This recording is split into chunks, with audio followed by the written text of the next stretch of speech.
Tonight to the Agenda Forum 3rd of December 2025, and I declare this meeting open at 6 p.m. And welcome to those in the gallery tonight and those watching at home. I'd just like to start with our warm welcome, which is Kaya Kardich Wajak Nungabuja. The City of Swan acknowledges the traditional custodians of this region, the Wajak people of the Noongar Nation, and their continuing connection to the land, waters and community. And we pay our respects to elders past, present and their descendants. The terms and conditions of entry into this meeting are posted just on the door at the entry of the gallery. And members of the public are advised to read them prior to attending this meeting, and please abide by them. Tonight's attendance and apologies. We have Councillor Dean attending electronically online. I have an apology from Councillor McCulloch, Councillor Miles and Councillor Congerton, and also Councillor Podovnik tonight. We move to part 4, which is the disclosure of financial and proximity interests and interests affecting impartiality. At this point I have none, but I'll ask councillors if anyone has one, and if they could please fill out the form and hand it up to the CEO. Part 5, petitions. They're also nil tonight. Part 6 is reports and notices of motion. 6.1, additional information from officers. In item 14.5.4, 2024 to 2025 annual report, there was a typographical error identified on page 58 in the table for employee salary range, and you'll see that added in there. And this brings us to part 6.2, which is deputations. In accordance with current procedures for public participation at agenda forums, all requests for in-person deputations were required by 6 p.m. on Tuesday the 2nd of December 2025. All written deputations were received by 3 p.m. on Tuesday the 2nd of December 2025, and they were circulated with the preliminary agenda on Tuesday evening. So part 14.3.1, this is the beginning of our deputations, and this is for use and development for a restaurant, lot 50, number 217, Copley Road, Upper Swan, DA 943-24. You'll find that on page 49. So we have in-person deputations not in support of the officer's recommendation, and first person is Ms. Jackie Wilson. If you'd like to come up to the podium, please, and you have 3 minutes. Good evening, councillors. My name is Jackie Wilson and I live with my husband Sid Driehaus and kids at 221 Copley Road, and we are here to urge the council to reject this proposal. Our home is directly to the east of the proposed restaurant. Our house is approximately 70 metres from the site, and the front of our house, including our bedroom window, is about 30 metres from parking area 3, which is buses and cars. To our knowledge, there isn't another hospitality venue in the Swan Valley within this proximity to a private residence. We hold serious concerns for the future of our quiet rural lifestyle should this restaurant be approved. We've lived in Copley Road for over 20 years and value the peaceful surrounds, privacy, space, wildlife and the overall rural character of the area. We've worked hard, Sid as a small business owner and me as a teacher, to be able to maintain our life here, raising our family of 3 children, the youngest being not yet 2. Initially, we raised concerns with the City of Swan after the owners of Bella Mays held a wedding open day with multiple vendors and live music. We were confounded by the fact that as neighbours, we hadn't been made aware of any plans for such a venue. The response we received was understanding and compassionate, recognising our concerns given the area we live in. Although the proposal has been adjusted since then, a wedding was held at the venue on Saturday 27th of September with no discussion or notification from the owners. There was live music at the event and a loudspeaker for speeches. The happy couple left a review on the Bella Mays website, leading us to wonder if the original plans of a wedding venue are still the end goal.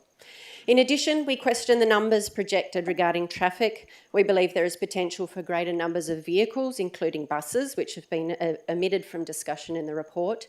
We share concerns for the surrounding wildlife, some of which travel through the day, not only at night.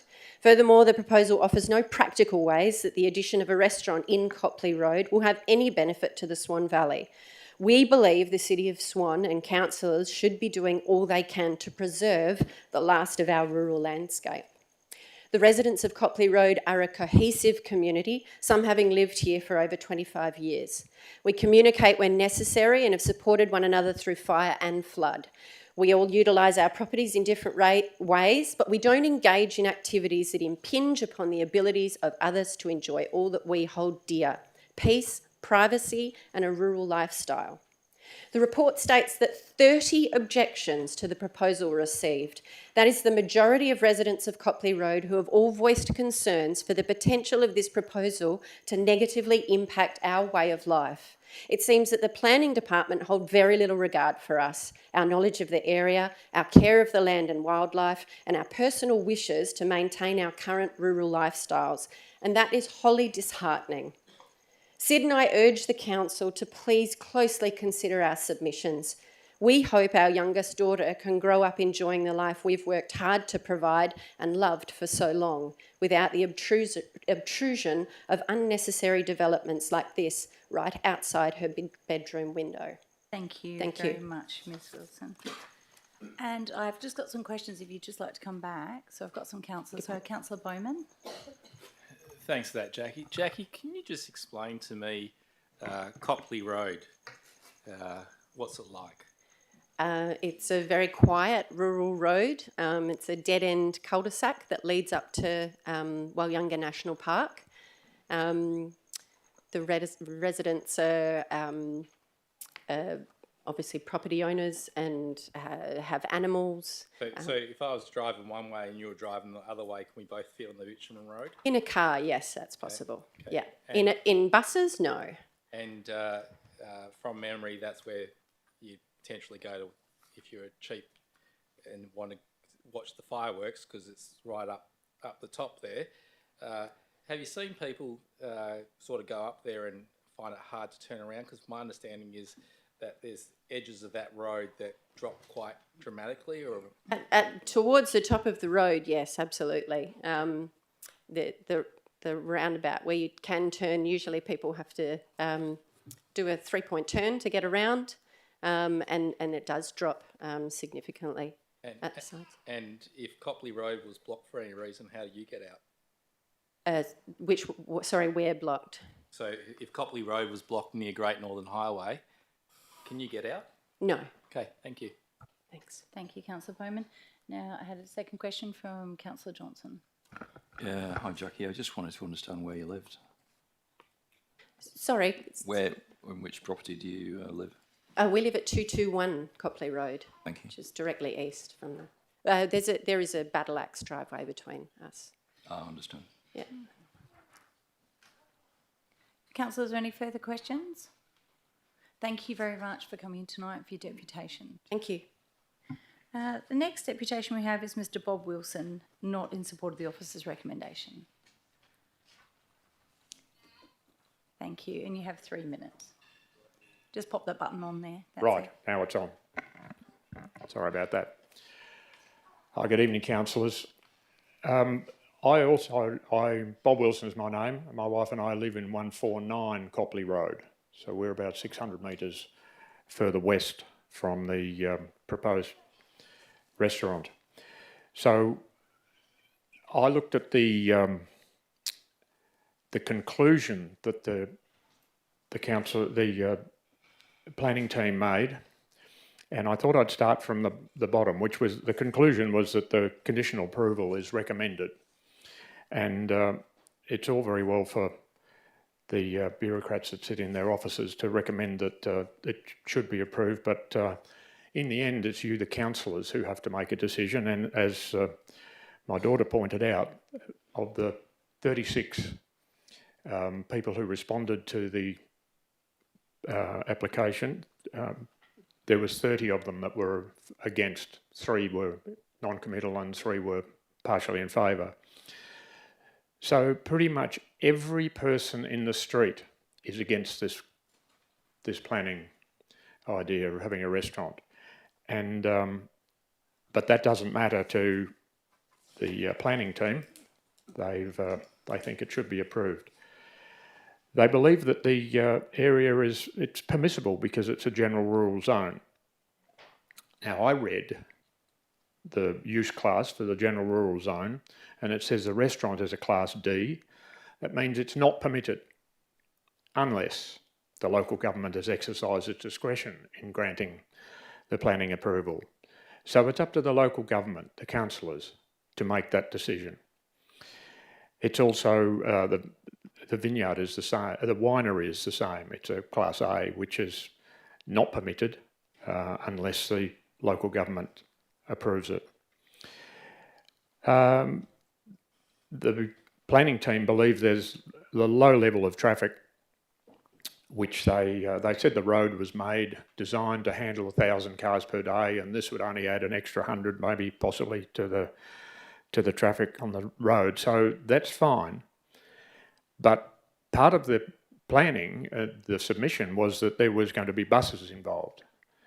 And that wasn't mentioned at all by the planners. They just mentioned cars. So I believe that if you've got 2 buses going down Copley Road, which is a small country road, it hasn't got any signage, or it's certainly not wide, and it's the only road that I've ever seen that has gone round a big marri tree.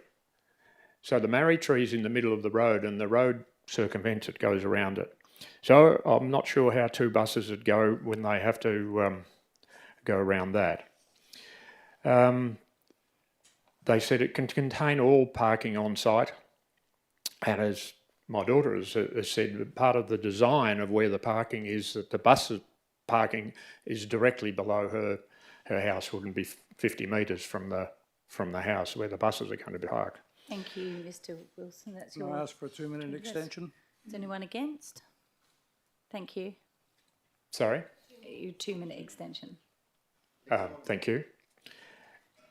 So the background, the increased patronage is from 20 to 50, and the background of the history of the property was that the owners bought the property, original owners, in 1991, and they applied for a restaurant licence in 2003 and 2004, and then the property was sold in 2006.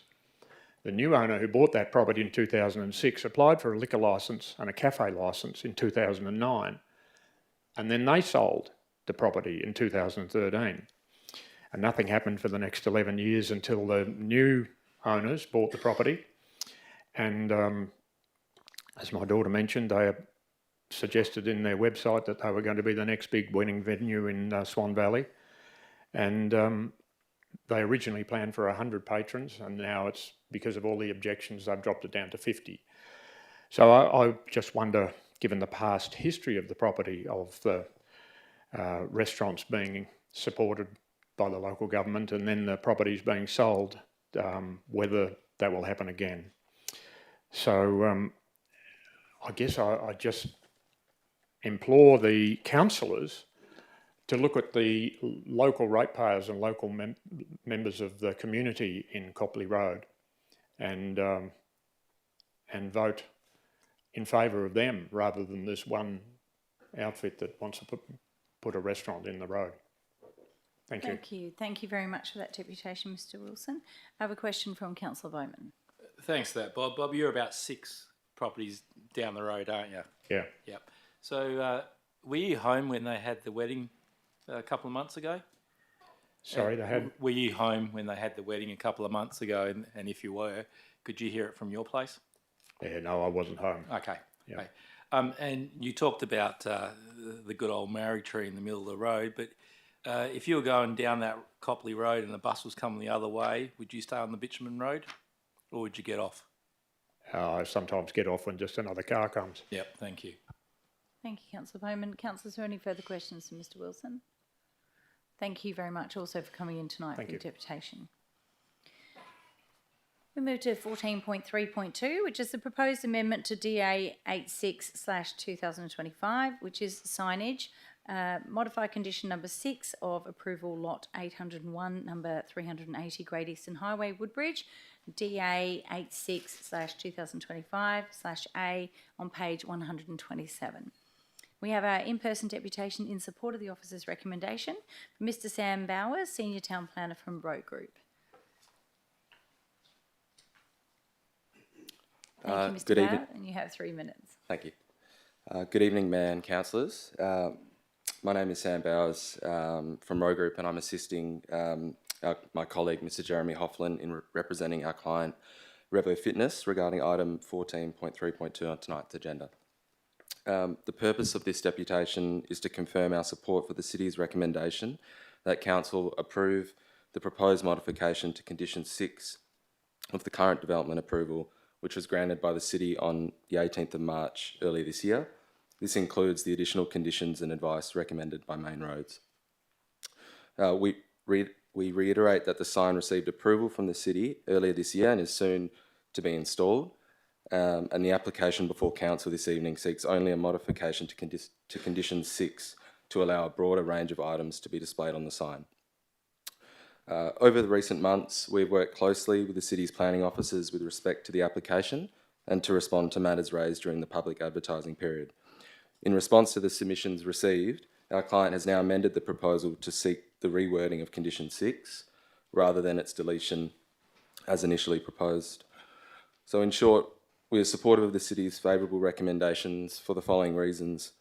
One, the modified condition maintains appropriate control over advertising content by limiting displays to Revo Fitness material and a defined subset of fitness-related brands and products.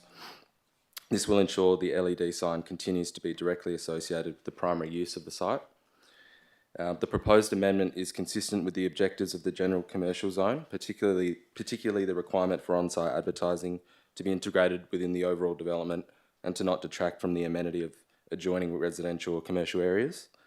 There's no additional signage proposed at the site as part of our application, and as such there is no risk of visual clutter or proliferation, which aligns with the intent of the City's local planning policy relating to advertising signs within the commercial and industrial zones. The LED sign forms part of an already approved signage suite at the site, and its visual impact is moderated by the existing commercial context along Great Eastern Highway, including the illuminated elements of the adjacent BP service station. And the modified condition maintains a clear and direct relationship between the displayed content and the business operating at the site, which responds to the concerns raised in public submissions regarding the unrestricted third-party advertising. So in closing, we respectfully submit that the City's recommendation provides an appropriate balance between supporting a local business and upholding the planning framework's objectives relating to signage, visual amenity and traffic safety. Thank you for your time this evening. We trust that Council will adopt the City's favourable recommendation and ultimately approve our application to amend Condition 6 of the current approval. Thank you very much, Mr Bowers. I have questions from Councillor Henderson. Thank you. This sign, is it capable of displaying moving pictures as in video? I believe so. Thank you. Councillor Bowman. Thank you, Madam Mayor, and I will restrict my comments to a 16.4 metre sign since it's already been approved. The advertising of other products, will your client be seeking a financial return from those companies advertising on there? That's a good question. I don't believe so, but I can seek clarification on that. Would they, fitness, as you can see, I'm right into my fitness. Would they be advertising such things as peptide clinics, creatine gummies, DMAA, including such products as JAK3 power supplements? I believe it could be advertised for a whole range of fitness-related products, clothing. Okay, so drinks. they're all fitness products Yep. that have killed people in other countries. Okay, thank you. Okay. Councillor Howlett. Thank you. My questions, two of them. One was essentially about this. Is this a passive income revenue stream? But that seems to have already been asked by Councillor Bowman and unanswered. So it'd be nice to actually get an answer on that, if that's possible, please. My second question was: do you have examples of any other Revo Fitness businesses that have this form of large electronic signage advertising other businesses? Not off the top of my head. I can seek clarification on that. That would be as well. great if you could provide an example of that, if possible, too. Thank you. Okay, councillors, is there any further questions for Mr Bowers? Right, thank you very much for your deputation this evening. Move to 14.3.3, which is the proposed lot 96 Henleybrook Road, Henleybrook Local Structure Plan, Swan SP 2024/4. In-person deputations not in support of the officer's recommendation. We have Ms Janzek. Thank you. The council was right to oppose rezoning to urban in 2024. While this decision was based on retaining mature native trees for future generations, the site probably contains many more trees than those recorded. If the council could have known then what it knows now, reasons for opposing development would highly likely have included rising groundwater, associated flooding and massive loss of tree canopy now occurring across the whole growth corridor. Here are some of the data contained in the LSP reports. Of the 142 mature trees, only 16 are proposed to be retained. 16 are over 1 metre in diameter. Many of these will be bulldozed. All of them are marri, except for 2 jarrahs and 14 stags. The majority are over 5 metres high and all are in good condition despite the vegetation around them being degraded. These are black cockatoo habitat with high foraging value for forest redtails and carnabes. The majority of the trees on the site are protected within a native vegetation retention area created as an offset for black cockatoo habitat destroyed during the construction of the Morley to Ellenbrook line. Of the 7.2 hectares of foraging habitat, 6.3 will be destroyed. Data used to determine the site's suitability to support urban development was collected during very dry periods from 2015 to 2017 and 2022 to early 2024, when high levels of abstraction were decreasing levels in the Nangara Mound and Perth was suffering from record low rainfall. Data used to demonstrate the site's capacity to infiltrate stormwater was collected in April 2024, prior to winter rains. The site has the same high groundwater source as Dayton, Brabham and Henley Brook, land that flooded this year and last. Over 99% of the development is located on a Pallas Plain, a seasonally inundated or waterlogged wetland. Consultants regularly refer to the ground conditions on the site as thin sands over clay. There is a minimum of 60 centimetre clearance to groundwater from the current surface within most of the site. Of the 14 bores with data cited in the local water management strategy, 6 hit Coffee Rock around 1.5 or less below the surface. Douglas Partners, consultants engaged to report on the site's capacity to infiltrate stormwater, referenced Coffee Rock by stating that it should generally be considered as impervious for drainage purposes. The site will be filled with imported sand ranging from half to 1 metre deep across the site to raise floor levels above anticipated flood levels. Public open space is planned to contain and protect the 0.92 hectares of black cockatoo habitat remaining from the native vegetation retention area in what will become a tree pit with 3 bioretention basins located within the public open space.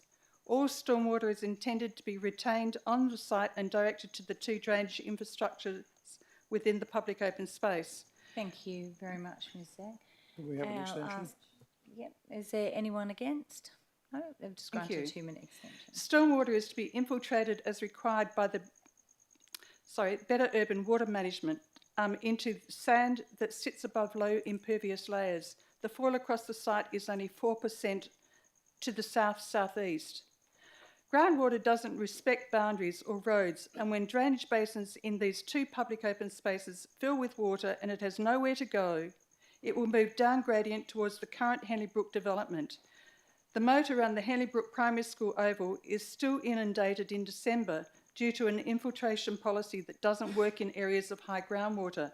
Best practice, which says bioretention basins should be free of water following rain events from November to May, to prevent mosquitoes breeding, isn't best practice when it doesn't work. Despite all the assurances from consultants that there are no problems, we'll be lucky to retain the miserable 0.9 hectares of black cockatoo vegetation salvaged from the native vegetation retention area and avoid excess groundwater and stormwater making flooding problems worse. All this information is readily available.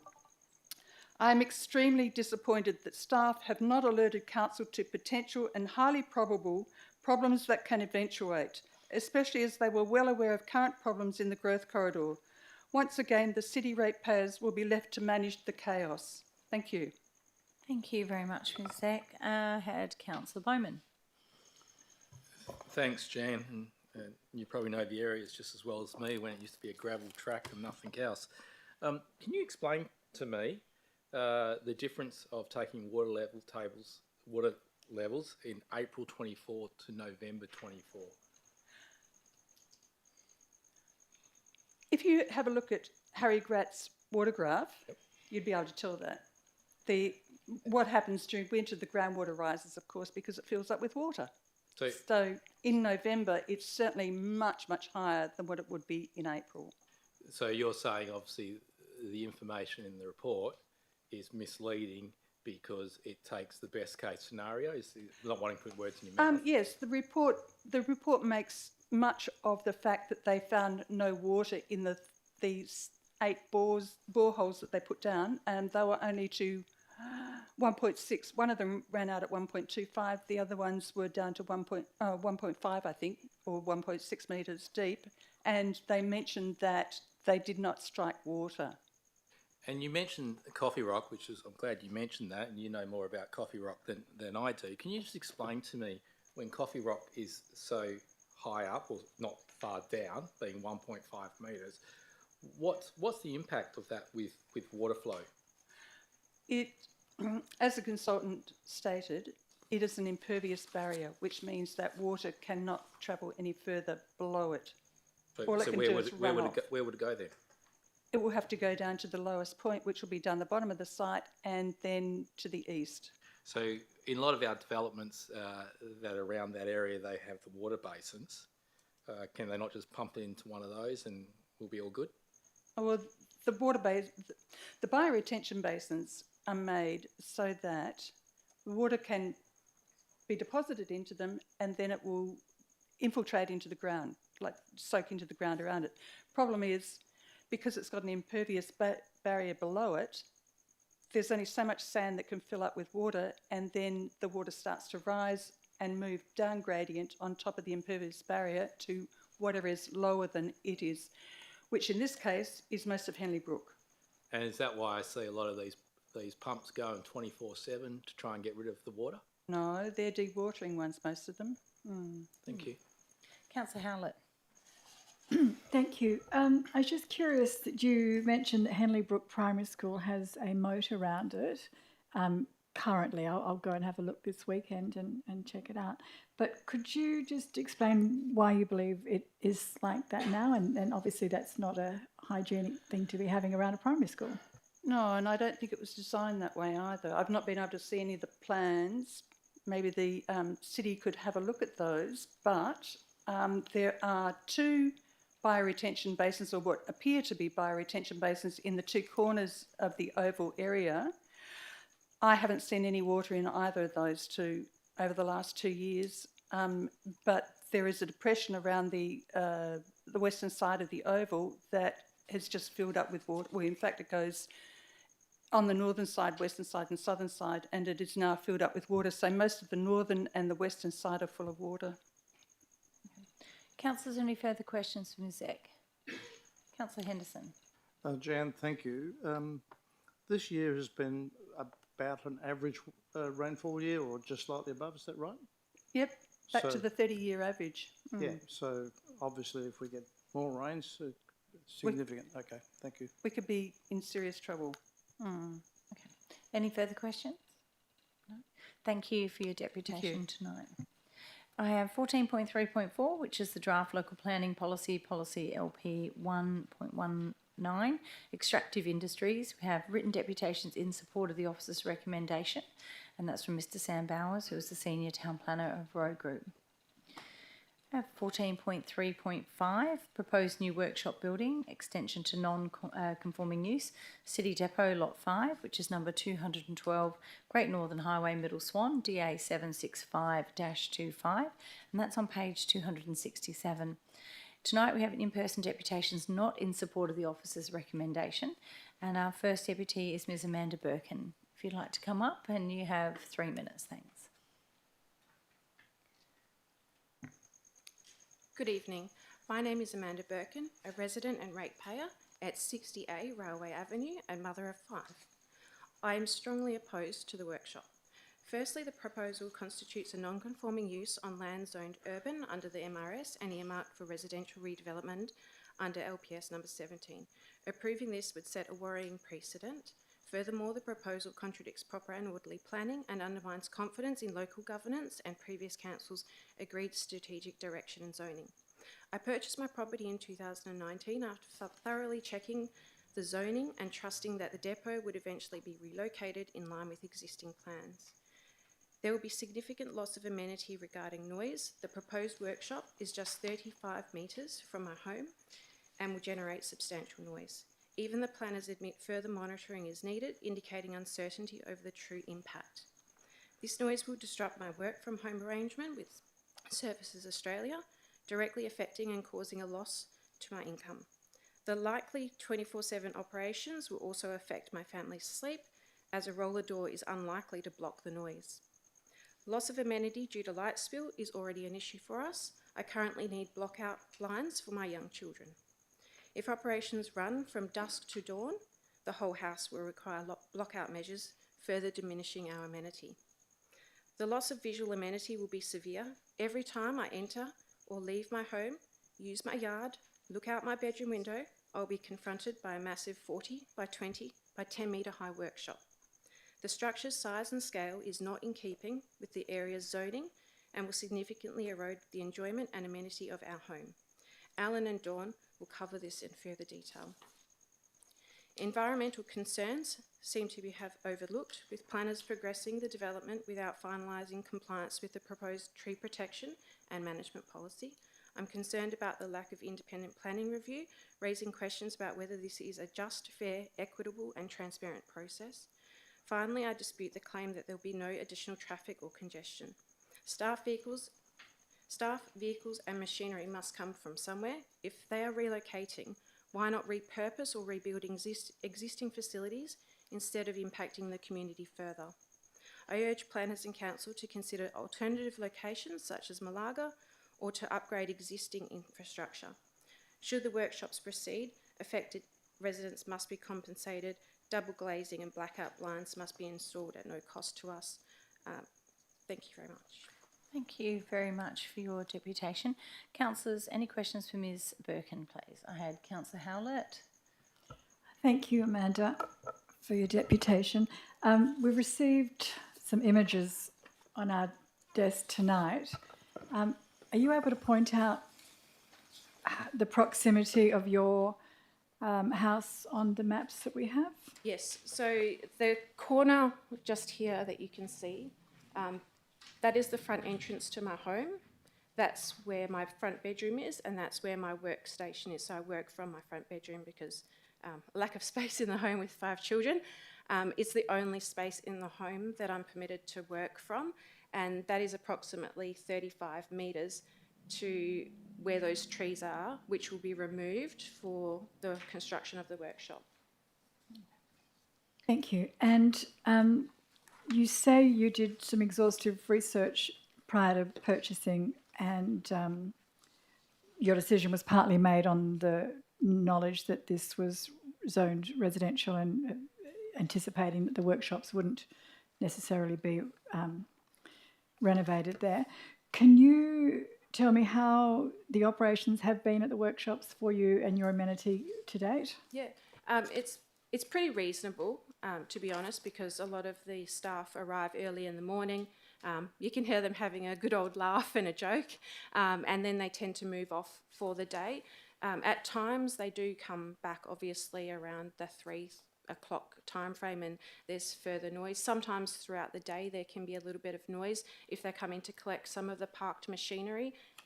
My observation is the machinery that's parked closest to my house is machinery that they don't use frequently. I had a horse float parked there for over 12 months approximately, and the excavator's been there for many, many months now. That you can just see a glimpse of that in the photograph that's been presented. So I don't hear a lot of noise currently.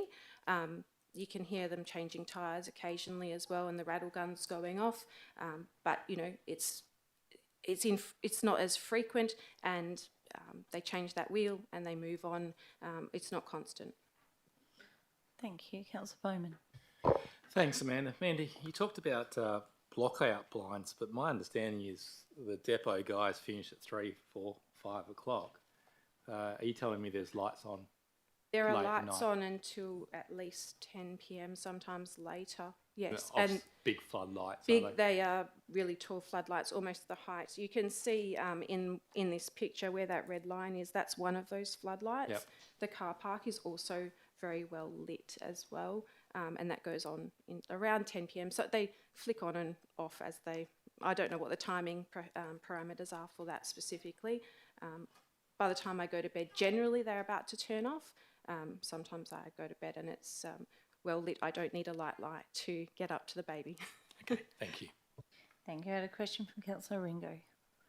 Oh, sorry, did you have your hand? I'm sorry. Councillor Johnson had one. Oh, thank you, Madam Mayor. Yeah, Amanda, I guess my question is this. Are you concerned about the city assessing its own application? Yes, it doesn't appear to be an unbiased formulation of a process if someone is assessing themselves and giving themselves approval for a development. It does leave me to feel that I have very little faith in that particular process, and I've got limited experience as a planner. I've had a crash course in the last sort of week, and I don't know how that would be an equitable and fair process. So it would be fair to say that you've got an apprehension of bias. I guess I would say so without trying to ruffle any feathers, because I'm not really sure what you can and can't say in these forums. But yeah, I don't feel that it's an unbiased process. Thank you. Thank you. Councillor Carr. Thanks, Madam Mayor. Thanks, Ms. Birkin. Would additional screening, noise barriers and restricted operating hours, will this help to address your concerns? Well, the building is going to be almost 10 metres high, so I'm not really sure how you would install a wall in an urban area like I'm located to really screen that out. You would have to really do intensive tree and very strategic tree planting, perhaps, to try and improve the visual amenity and the noise amenity, and it would have to be a multi-layered formation as well of vegetation. And I don't know what, I'm not a planner, I don't know what options there are in terms of appropriate fencing and things to help with that visual amenity and the noise amenity. Yep, and it looks like, have you ever previously raised any concerns with the city about depot operations? I haven't, because I knew that infrastructure was there. So when I purchased the property, I'd kind of stalked the property a little bit, sorry, Dawn and Alan, to see what it was like during the week and the weekends as well, to get a good understanding of where I was buying into. And it seemed at the time pretty quiet sort of neighbourhood, and that it didn't really impact the residents greatly, because I couldn't hear a huge amount of activity going on. You can see the trucks coming in and out, but like I said, generally they tend to leave the space and they're not there for the whole of the day. They're not moving around all night long, interrupting our sleep either. Okay. Councillors, any further questions for Ms Birkin? Thank you very much for coming in also tonight for your deputation. Thank you. The next in-person deputation not in support of the officer's recommendation was Ms Dawn Riley.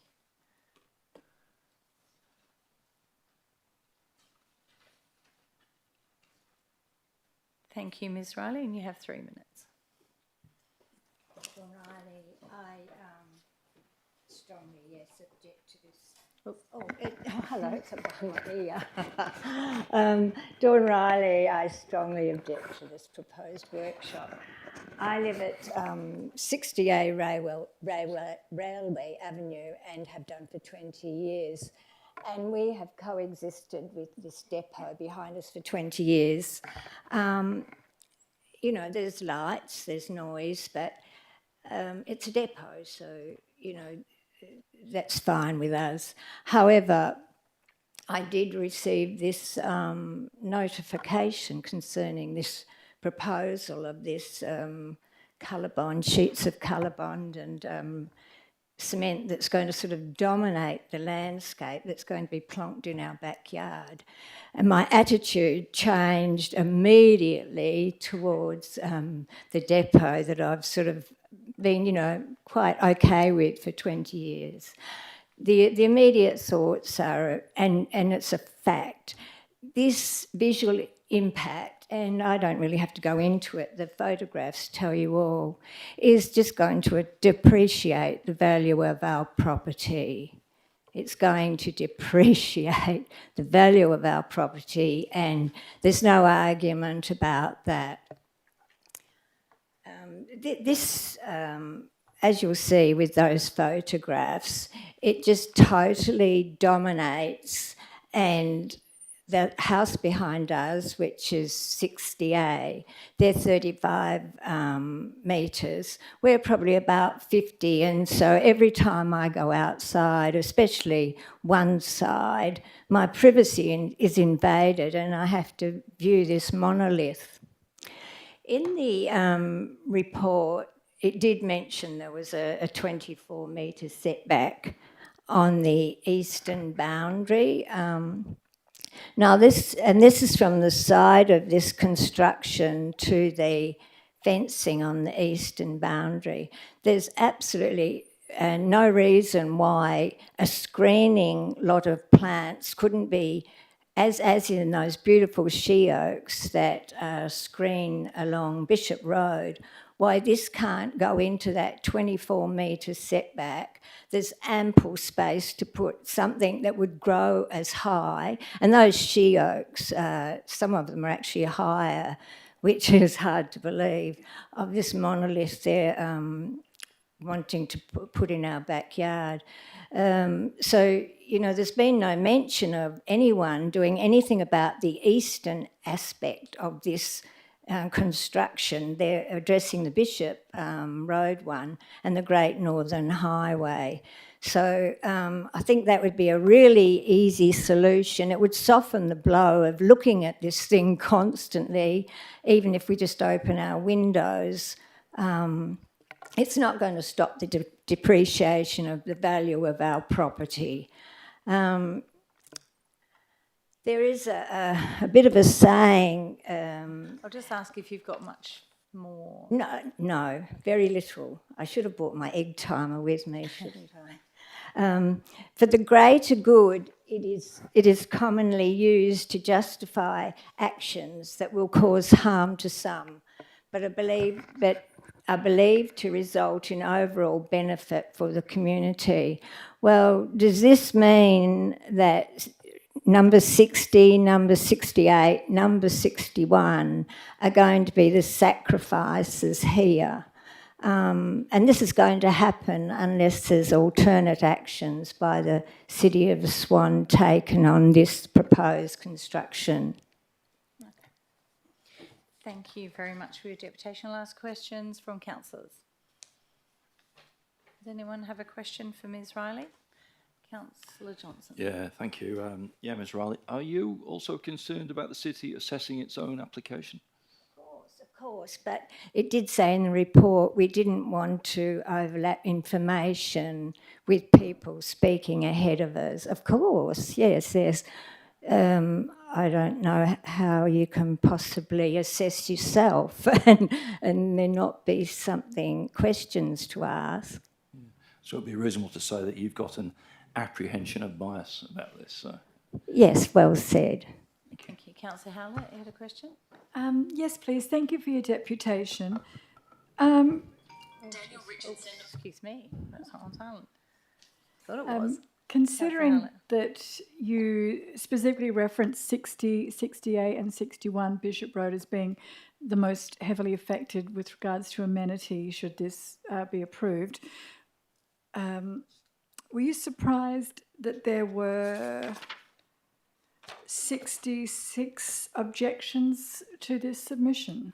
Not at all, and I wasn't surprised that there was 69 returned, wasn't there, and 66, and it concerned the she oaks being removed. No, because when the 97 notifications were sent out for this proposal, they were done in a 200 radius of the depot. Well, if you look at a map of where the depot is, you've got the brickworks over one side, and then you've got the oval the other side. And the 200 metres going east, you've got two houses on the corner of Searle Street, which could probably glimpse this monolith. And then going down Bishop Road, the house on the corner, if they came to the front of their property, could view it. But nobody beyond that can view it because there's trees, can see this. So there's trees all along Lloyd Street and then a double barrier of trees along the island. So anyone 200 metres going east that received one of those notifications, they're not even going to, unless they're walking past, they'll think, what's that ugly thing sitting there? But, you know, so they of course saw the black parrot issue and the she oaks, which I totally agree with. That it shouldn't be disturbed, but that's another. So really I wasn't, because there's only 3 real people and then there's 2 more houses because of subdivision along the eastern boundary at the back of, you know, towards the back of the block. They may probably be impacted also, but the 3 major ones, we're impacted by the vision and it shows you, and I wouldn't want to buy a property looking at this thing in my back, basically nearly in my backyard. Thank you. Councillors, are there any further questions? No? Okay, thank you very much for your deputation tonight, Ms Riley. We had a third deputation from Ms Smarter Turner. Thank you.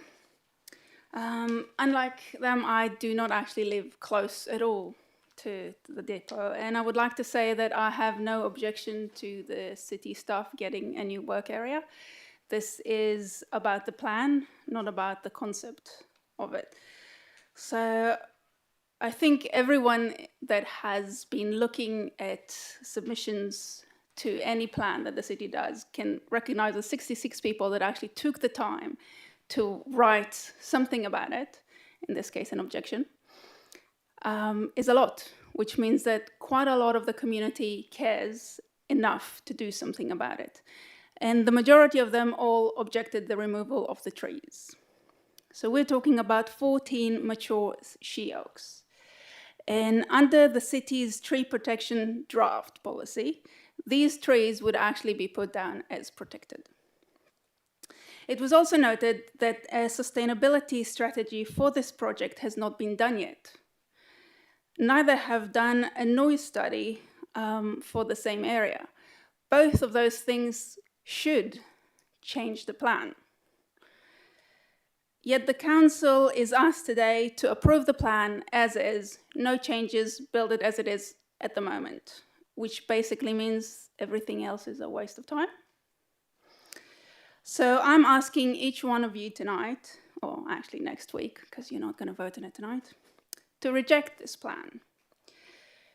Because you need to be informed when you make a decision, and your time should not be wasted with something that is half done. Thank you. Thank you very much. Just stay there because I might have some questions. Councillor Bowman. Thank you, Smarter. You said, and I wrote it down, the noise study should change the plan. Can you explain what you mean by that? It could be that the entrance should be moved. I haven't studied it, or have I done any specific knowledge in noise mitigation, except for what it's going to do with the noise for Swan View. But it could be that the roller doors to get into the workshop should be put in a different angle, should be offsetted. It could be that where it is now, especially with our trees who will reduce the noise, we'll just bring it to a level that is not acceptable. It needs to be tested. Further question? Councillors, any further questions for Ms Mutter? No, thank you very much for your deputation tonight. And we also had a written deputation not in support of the officer's recommendation, and that was from the Midland Society Incorporated. And this brings us to 14.5.3, which is the rates and revenue plan and review of the UV properties, which is found on page 370. And we have in-person deputations not in support of the officer's recommendation.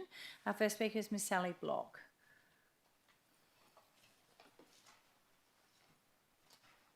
Thank you, Ms Block, and you have 3 minutes. Good evening. My name is Sally Bullock and I am the chairperson of the Gidgegannup Progress Association, GPA.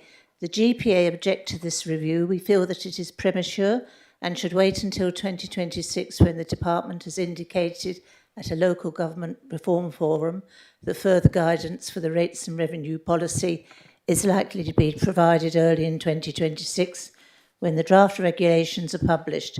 There is no immediate need for Council to endorse the plan, and at this stage it would be reasonable to hold it as a draft while we wait further information on the rates and revenue policy regulations. We agree that there needs to be equity established so that neighbours are not rated in different categories. The history of landowners wanting a change from UV to GRV started in 2006-07. The Gidgegannup Rural Strategy was adopted in 2004 and properties were being subdivided and sold accordingly. This resulted in a rise in UV values and so UV rates escalated and some landowners reasoned they would be better off to be rated GRV.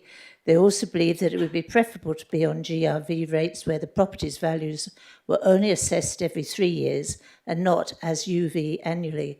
Of course, when GRV versus UV valuations settled down, some of these landowners wanted to change back to UV. It is quite clear that you can't run a rating system like that, too opportunistic for the landowner, and how can a municipality set a rate in that sort of climate? So the present system was formulated. It is quite clear it isn't working, hasn't been since 2007. When the city tried to fit this into some sort of order in 2017, they realised it was just not going to work and the community backlash was huge. The solution is quite easy. Revert to rating land on its zoning. Then everyone knows where they are. This could be as easy as creating a new rating category with a rural living emphasis. Regarding the criteria for being rated UV, these are unrealistic in this day and age. Very few people can make a livelihood from rural properties. They need some sort of supporting income. This does not mean that these rural properties are used solely for residential purposes. Rural does not mean agricultural. It encompasses land being used for conservation, wildlife corridors, preserving the rural landscape. Rural landowners do have a great many duties to be carried out as opposed to the urban suburban landowner, weed control, fire breaks, mitigation of fuel load. My role of helping to organise the Small Farms Field Day has shown me that there are many landholders with small studs and horticultural interests that are protecting and promoting these ventures. We're told that the City of Swan is a diverse area, and these rural pursuits demonstrate and support that diversity. So let's have a bit more thought and planning going into this review of UV properties. Thank you very much, Ms Block. I'm sure there will be some questions from Council. If it's not. Wait. Come on, Council. Councillor Johnson. I'm surprised I'm the first one. Yeah, Ms Block, I guess what you're saying is that if land is zoned rural for planning purposes, you're saying that it should be rated rural as well. Yes. Thank you. Okay. Councillors, any further questions? Oh my goodness, you'll get a night off tonight, Ms Block. That's great. That's it. Thank you very much for your deputation. Thank you. And we also have Ms Karen Mowat tonight. In-person deputation not in support of the officer's recommendation. Thank you. Can I hand a copy of my deputation to all councillors because I'm a Scottish accent? I'd rather you had a copy in front of you. Thank you.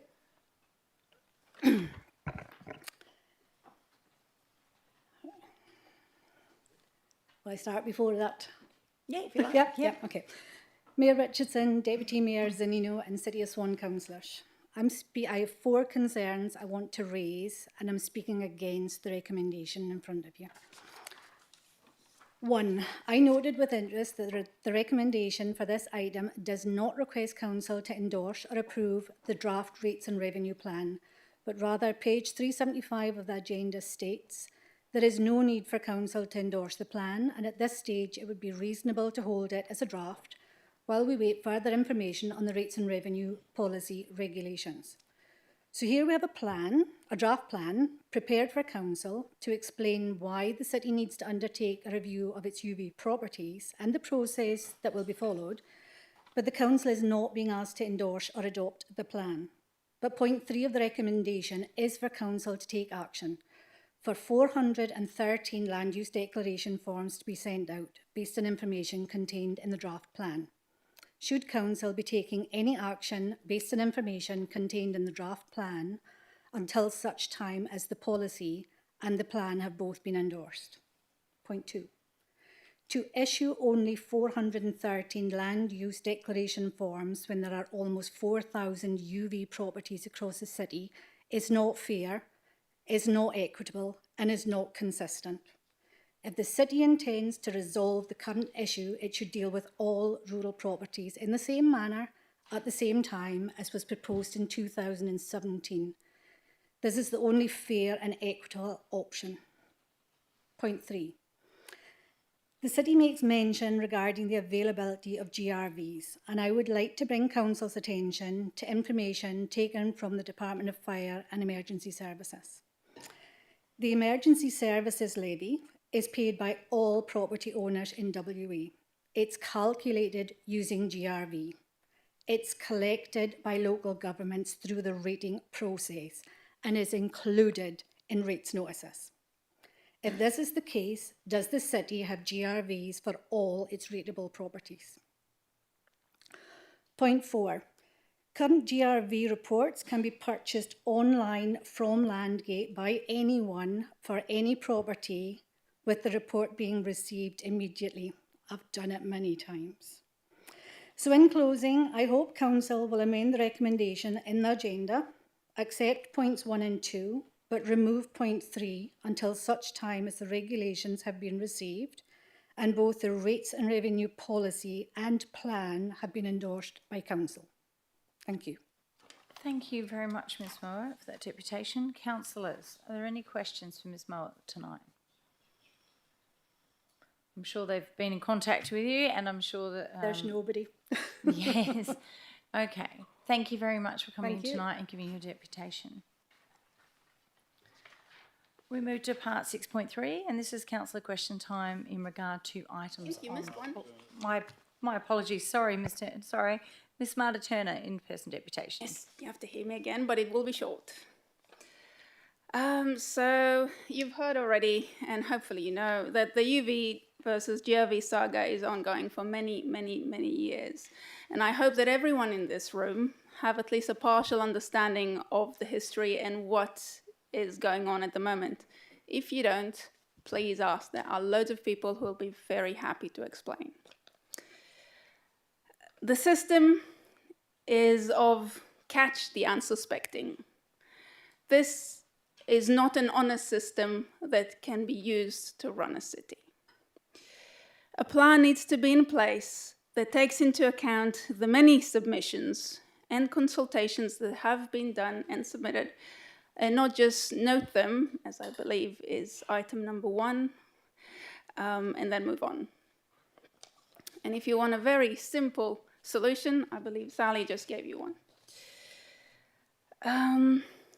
If you're going to get any resolution from this, I believe that it should be to create a rate plan that takes into account the submissions and to make it clear and fair.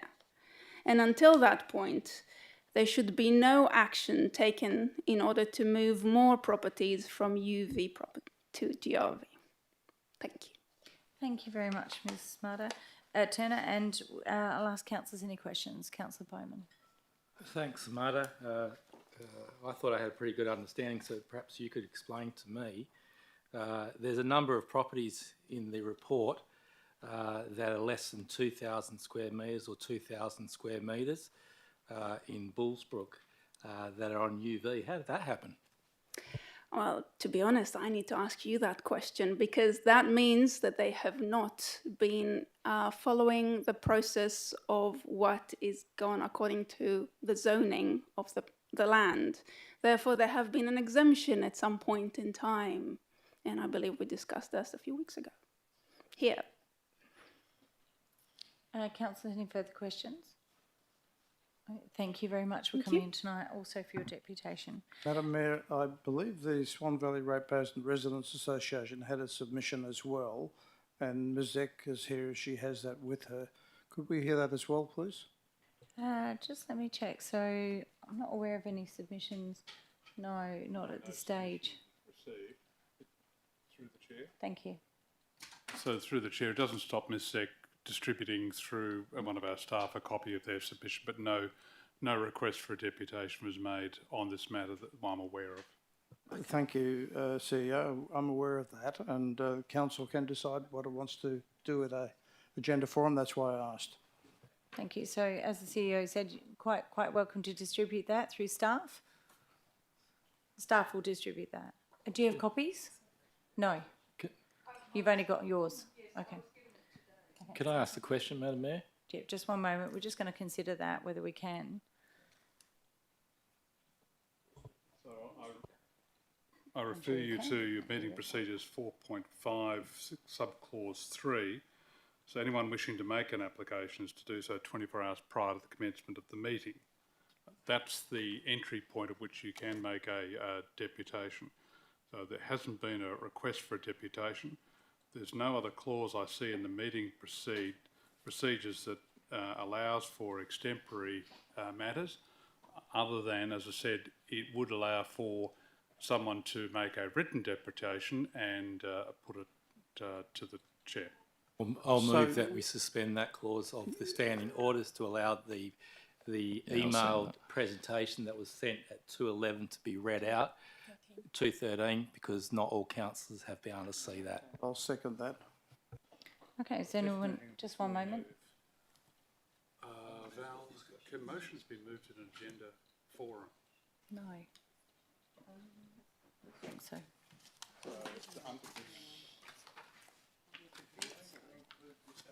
Just one moment. We'll just have a look. Thank you. Yeah, we've previously been told that the meeting procedures local law doesn't apply in agenda forums. Councillor Johnson. Yeah, I'm just saying. Just one moment. That's Thank the you. advice we've had. Just one moment. Thank you. Thank you. Excuse me, Madam Mayor. Thank you. Councillor Johnson, the meeting procedures do apply at the agenda forum. Again, through the chair, that's consistent with the terms used in section 1.51 agenda forum. Now, for the purposes of this, motions are something that are moved at a council meeting. I'm not sure you can suspend your meeting procedures to accept matters that aren't consistent with what is set in your deputations. I'm happy to be proved or advised otherwise, but if I refer you to then the subsection deals with motions, which is covered under 8.1, those processes that relate to the conduct of a council meeting, so alternate motions, foreshadowed motions, amendments for matters on.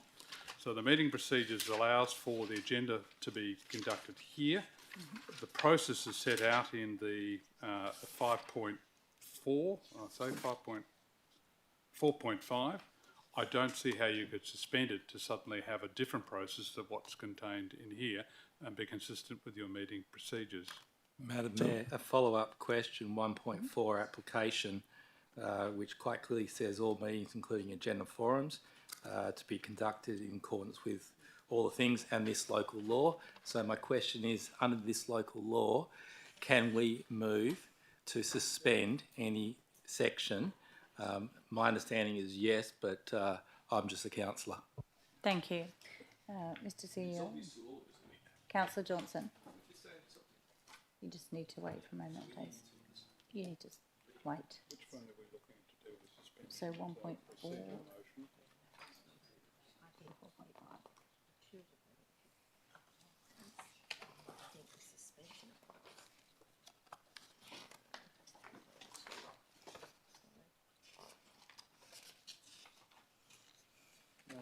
Operation one or more provision of the book is suspended, but if you suspend that clause, which is the deputation, Yes. then what are you doing? How can you have deputations to suspend the clause? So through the chair, the challenge I see is that if you come back to this section, the meeting procedures are specific in that it specifies what happens in agenda forum. I refer you to page 5. And it limits the receiver of questions and making of deputations. If you suspend the piece that relates with deputations, then you are not facilitating the making of any deputation at a meeting because there's no process for a deputation. If you come back to the deputation, it specifies that there is a requirement for those deputations to be lodged 24 hours in advance. Referring back to Councillor Bowman's point on the application is specific to those parts of the meeting procedures that relate to the conduct of each function. For instance, at a meeting you have motions and therefore the parts of the meeting procedures that deal with motions is specific to a meeting. An agenda forum where you have public question, which you don't have at a council meeting, those parts of the meeting procedures are prescribed or apply to an agenda forum. So I simply point out my general belief is that if you were to seek to suspend the clause that deals with deputations, I'm not sure how you have deputations because there's no provision then under the meeting procedures how they're to occur. Having said that they are to occur here, the process is you have to have them in 24 hours in advance. Now, there is a process which I've just announced that says you could simply just take the written deputation as you have through 2 other items tonight, distribute that to council members, and presuming that what Ms Seck was going to say is exactly the same as the written deputation, then you have that information before you. Madam Mayor, a follow-up question, and considering deputation only 3 minutes, we've already wasted 5 minutes on this. 4.5 subsection 6 subsection A, procedures for making a deputation to be determined by the presiding member. So am I correct in my reading that you can to decide that we can hear this deputation, and then if you decide against that, then as a councillor I can move a motion, and if it's supported by the majority of the councillors present in this meeting that we disagree with you, we'll overrule you, which is 4.56B. Thank you, Councillor Bowman. Thank you, Mr CEO. Through the chair, the procedures for making a deputation are determined by the presiding member and are set out then on what the city publishes on its website of how deputations to occur. Those processes are clear and have been the adopted practice by which we deal with tonight. So if you wanted to come back and say you didn't want to have any of those, because that's what's already been determined, then you could seek to apply 456(1), but I come back to the presiding, you're effectively trying to rule out any deputation by having a process by which the presiding member's already so ruled. So I'll go back to my motion to suspend the item, or otherwise ask the Mayor to rule on whether accepting this deputation. If she rules against, I'll be moving a procedural motion 4.56B. Question, Councillor Johnson. Sorry, I ask you to, if you can rule if you accept this deputation, Madam Mayor. I'll just take some advice and see at this stage. We'll stick to the meeting procedures. Oh, I love this part of the meeting. I think we've consumed a lot of time, as you note, Councillor Bowman. So I simply point out, as I did before, the processes specified in the meeting procedures are what has been applied for the conduct of the deputation tonight, including the stipulation contained at 4.53. That process mirrors, it's up to the presiding member if she wishes to agree to this, but what's been processed today is being consistent with the meeting procedures. Okay. So, Councillor Bowman, I'll uphold that is the process, and so Ms Eck, you're more than welcome to hand that copy to staff, and they will organise copies for councillors, and if you wish to bring that back to another meeting, you're more than welcome. So, Madam Mayor, I'll move a motion to disagree with your determination under 4.56B, and I wish then for the deputation to be heard. Thank you. Anyone against? No? Okay, so that's carried. 6, and under the presiding members 9.1H.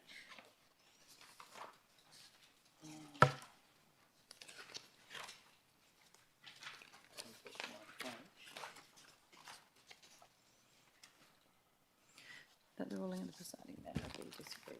So Yep. that's been a disagreement, it's been Yep. carried. So therefore, I think you have to hear the... Do. Ms Eck, if you'd like to come up to the podium, please. Thank you. I'm a patient person. The Swan Valley Ratepayers and Residents Association notes that item 14.5.3 at the upcoming council meeting is Rates and Revenue Plan and Review of UV Properties, with a recommendation to include a rural residential gross rental value rate category as part of the financial year 2027 annual budget preparation.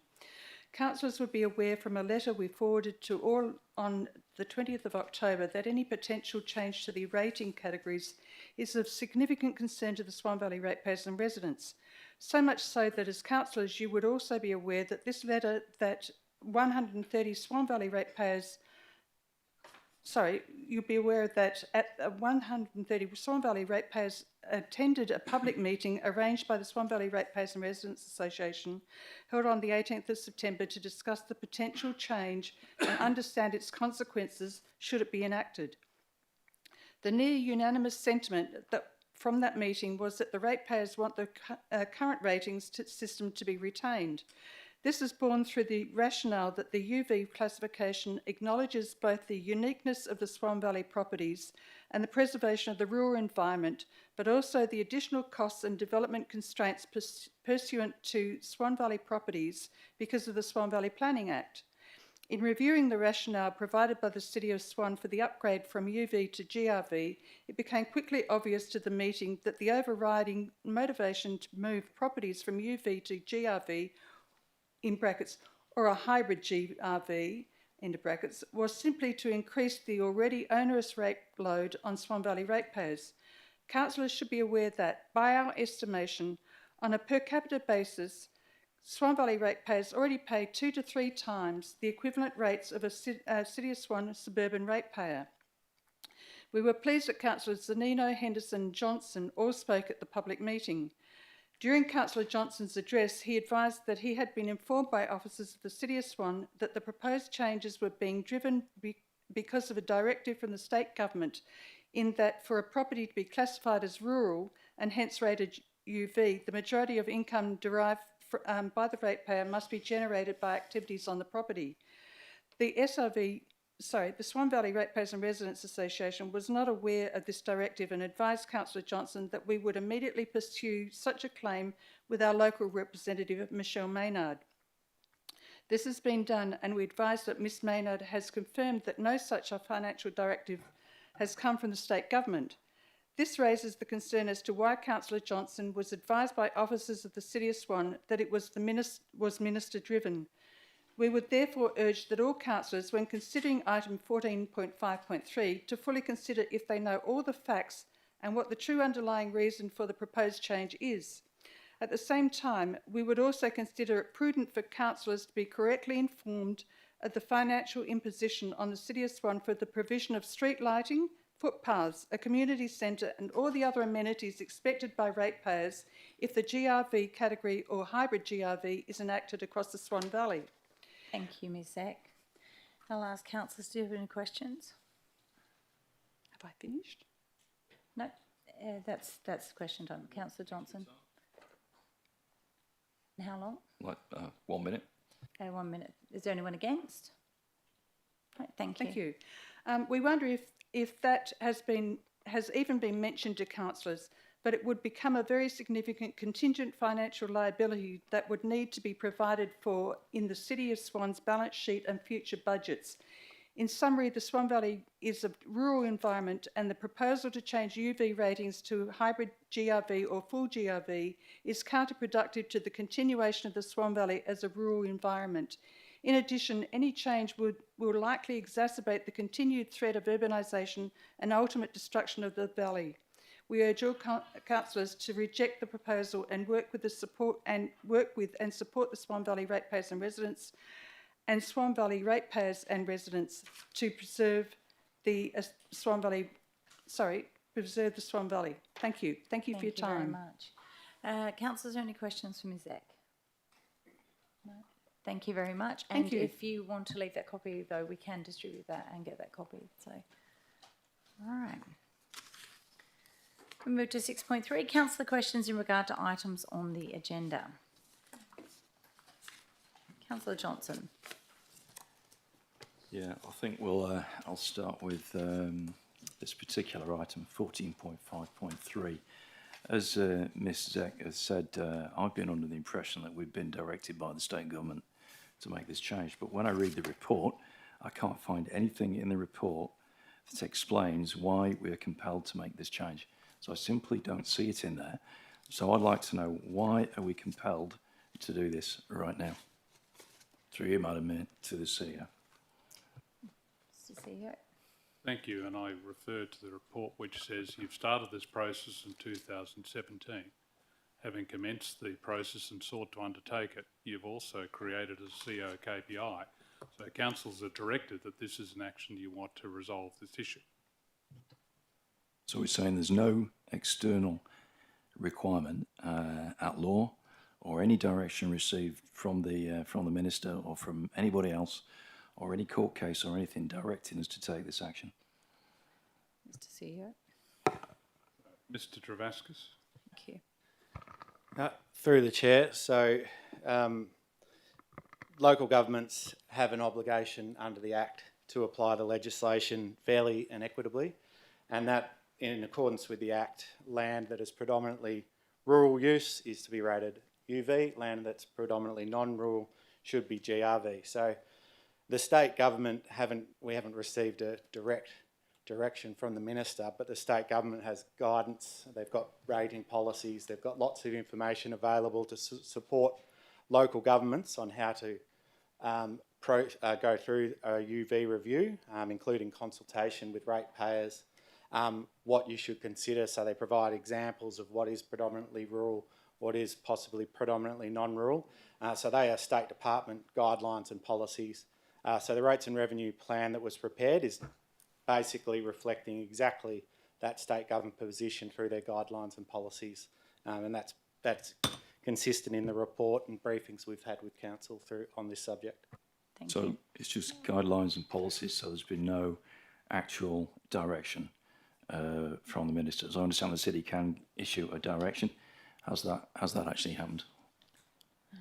Mr. Travascus. Through the chair, no, we haven't received a direction, but we have received correspondence from the minister that the city should be reviewing its UV properties to ensure that we are rating them in accordance with the legislation.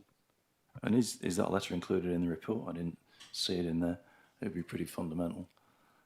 Through the chair, there is a extract from that letter included in the report. Okay. Councillor Bowman. Thank you, Madam Mayor. I'll stick on the same one at the same time. In that last deputation from that Jan read out on behalf of the Swan Valley Residents Ratepayers Association, they stated, and sorry, I'm just reading the email. During Councillor Johnson's address, he advised he'd be informed by officers of the City of Swan that the proposed changes will be driven because of a directive from the state. Can I ask what staff member provided that, and was that separate to a briefing or workshop? Because I don't recall ever hearing that from any staff member. I've heard that. Thank you, Mr. Travascus. Yep, Councillor Johnson. No, I'm asking staff. Which staff then? Which staff Mr. member? Travascus. If you have a... Through the chair, I'm not aware of that message being provided to councillors, but certainly we have referred to the state guidelines and policies through presentations and reports. Thank you. Thank you. Councillors, any further questions for staff? Yeah, Councillor Howlett. Oh, Councillor Johnson can go first if you like, Madam Mayor. I'm just compiling mine now. yeah, same item. So in the report, it talks about the definition of rural being that the predominant use of the land is agricultural, horticulture, and horticultural. We've previously been told that this is something that arose as a result of a court case, but I can't see that anywhere in the report. Is that in the report anywhere? If you're able to advise. Through the chair, so no, there's no court case that's driving this report to be put to councillors. So this definition of rural being the predominant use of the land being agricultural or horticultural, it's just another guideline or policy. It doesn't actually have any basis in law. Is that right? Thank you.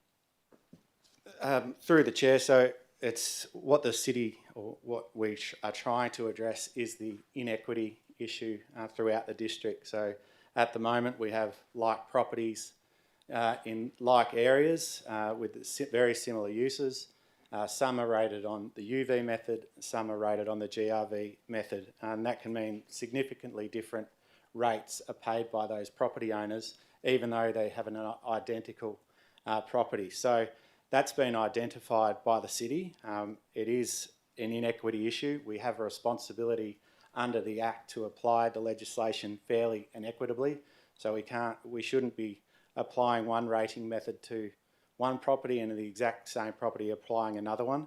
So in order to address that equity issue or inequity issue, we are recommending that we review properties on the UV value and make sure that a consistent method is applied across the district. Thank you. Councillor Henderson. Thank you. For the benefit of everyone listening or here, the city did write to the Minister and ask for a definition of rural, yes? I recall we did write to the Senator, so I'll just confirm the response the definition. Through the chair, the question to the Minister, I'm not sure if it was exactly to provide that definition, but I think it was along the lines of would it be addressed in the local government reform. So on page 375 of the agenda, there's an extract from the letter back from the Minister. It is, I understand that in April 2017, Council resolved to review properties that were rated on the basis of UV to ensure compliance with the Local Government Act. I am aware that following community consultation, Council subsequently resolved to defer the review of these properties until the review of the Act was complete, on the basis that the review may change the interpretation of rural land. I confirm that there are currently no plans to amend the definition of rural land in the Act. I therefore encourage the City to take a practical approach to rating properties on UV or GRV basis, as predominant land use changes and residential subdivisions continue to roll out within the City. Thank you very much. Councillor Bowman. Thank you, Madam Mayor, and I thank Mr Travascus for providing the Brigadoon map after the council meeting of 19th of November. Through you, Madam Mayor, to Mr Travascus, obviously the pink ones are GRV, the greeny yellow ones are UV, if I got it right. Can you tell me roughly what the difference is for two properties, both by 4x2 on the normal size property in Brigadoon, one paying UV and one paying GRV? What roughly would they both be paying? Thank you, Mr Travascus. Through the chair, obviously it'll vary. I'd need more detail to be able to provide an estimate. So I don't have the average figures of Brigadoon UV rated properties and GRV, so I have to take that on notice. Thank you. So, Further question? Just a follow-up question. The information that's previously provided of $1,600 difference, was that roughly about right? Mr Travascus.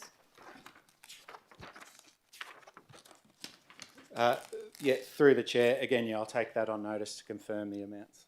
Thank you. Next question, Madam Mayor, and one I keep going on about, these 2,000 half an acre UVs in Bullsbrook, some with a 5 or 4x2. What would be the big difference there of a UV to a GRV? Being UV is rated on half an acre and not on a 4x2. If you're able to assist Mr Travascus.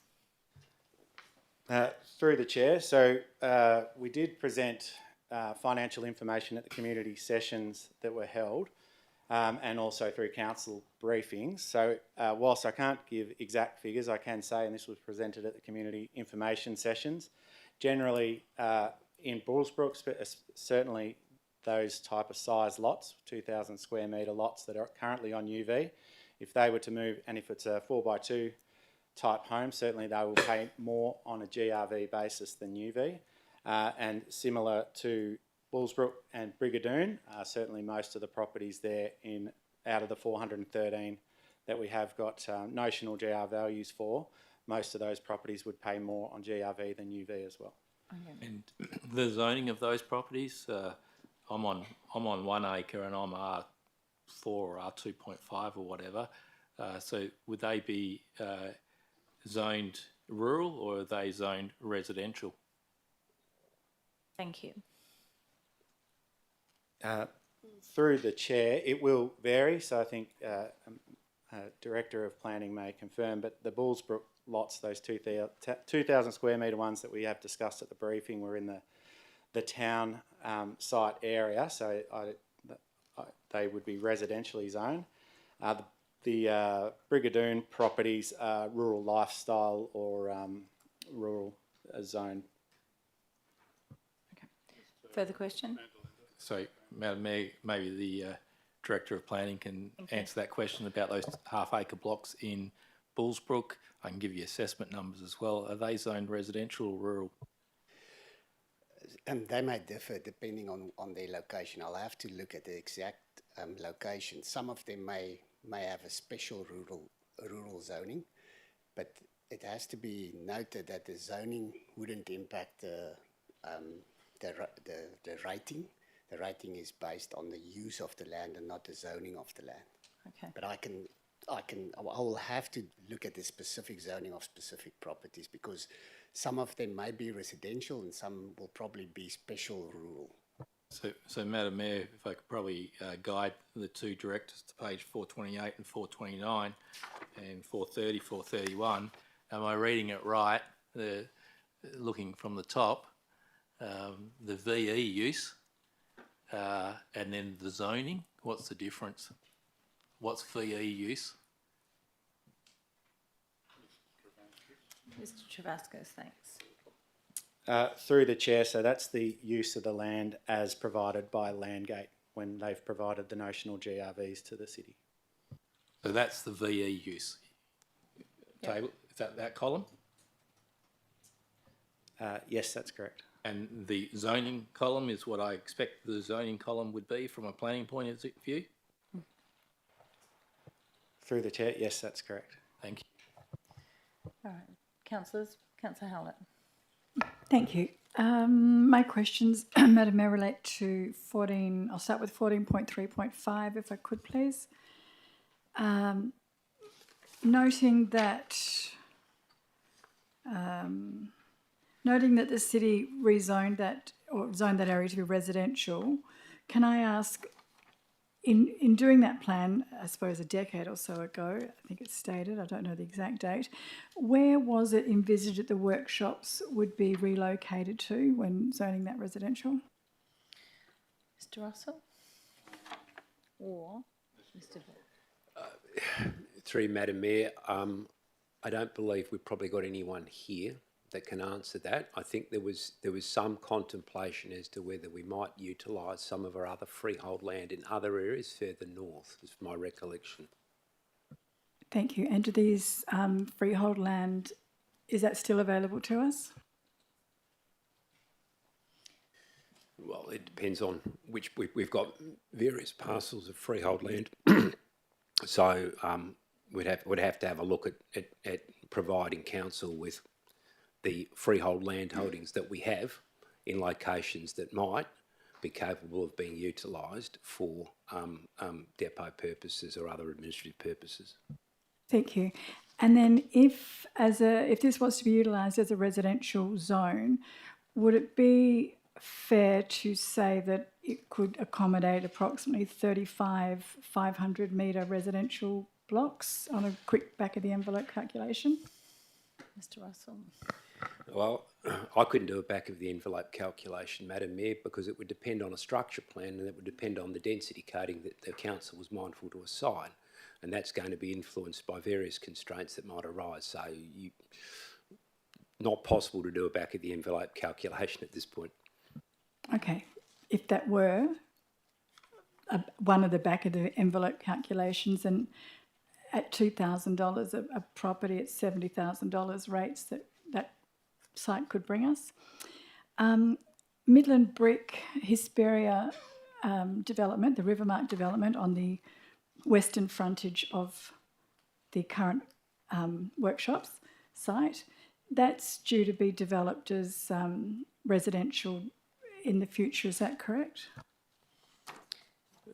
Sorry, Madam Mayor, the reference was to Rivermark land in the Midland Vivash area. Was that the question? The question, yes, it is yes, that is the question, that the Midland Brick operations will be ceasing. They're down to one oven, I believe, and the plan is for the entirety of the Midland Brick site to become a housing development under the Rivermark Hesperia development. Yes, through you, Madam Mayor. I think Hesperia have previously briefed the council of their long-range master plan intentions for the full redevelopment of the Midland Brick site for those purposes, yes. Thank you. So that adds more residential to the area. I just have a CEO I'd like to add to that. Sorry, yes. Through the chair, if I just come back to the earlier question Councillor Howlett asked, particularly on freehold land. City doesn't own a significant parcel of freehold land in this area, and when we did the optimisation analysis last year, the first part of this, the only lands that might be available in years to come would be to purchase out in Bullsbrook. A relocated depot to Bullsbrook would substantively increase the operating costs for ratepayers. It would cost all ratepayers now over $100 million or more to relocate the depot. And when we looked at the depot, the optimum location to be able to minimise the operating costs for ratepayers and keep the same sort of rate base you have now is to leave the facility where it is. Thank you. Further questions? Yes, please. The suitable noise barrier that's noted on page 270, I'm just wondering, sort of the last sentence of the second last paragraph, to install a suitable noise barrier at the shared eastern boundary. What would a suitable noise barrier be, considering the size of the noise shed and the proximity of the workshop shed and the proximity to the neighbours? Mr. Russell. Thank you. Through you, Madam Mayor. And look, those are probably details that I believe will be elicited in further specifics in the master plan, but generally for acoustic noise barriers, we're talking about the specifications in terms of the height of a solid material wall or fence and the density of the material to be adequate to provide noise mitigation, noise dampening quality. So it's generally a combination of something with sufficient height, and often it's masonry or a certain density of ColourBond metal fence that generally is deployed to noise mitigate. Thank you. And just one further question on this item, and that is, currently the operations that are carried out in that workshop, including hammering, angle grinder, needle gun, spray painting and metal fabrication, do they occur with the roller door up or down during normal operational hours? Thank you, Mr. Thank you. Oh. Through the chair, the roller doors don't cover the area where staff are predominantly working, so those operations happen now, exposed on the western side. On the eastern side of the current fabrication workshop, it is a solid wall. Okay, and then I've got a couple of questions on item 14.3.2, please.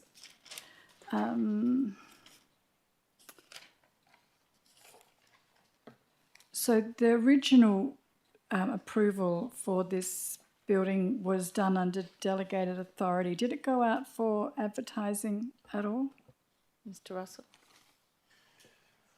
I can subsequently verify for council, but I think previously when we've had these inquiries that the application wasn't for the original. Well, there was a building there previously which was refurbished or largely demolished and replaced with a like structure, that didn't go out for advertising, is my recollection. But I can confirm for council. Thank you.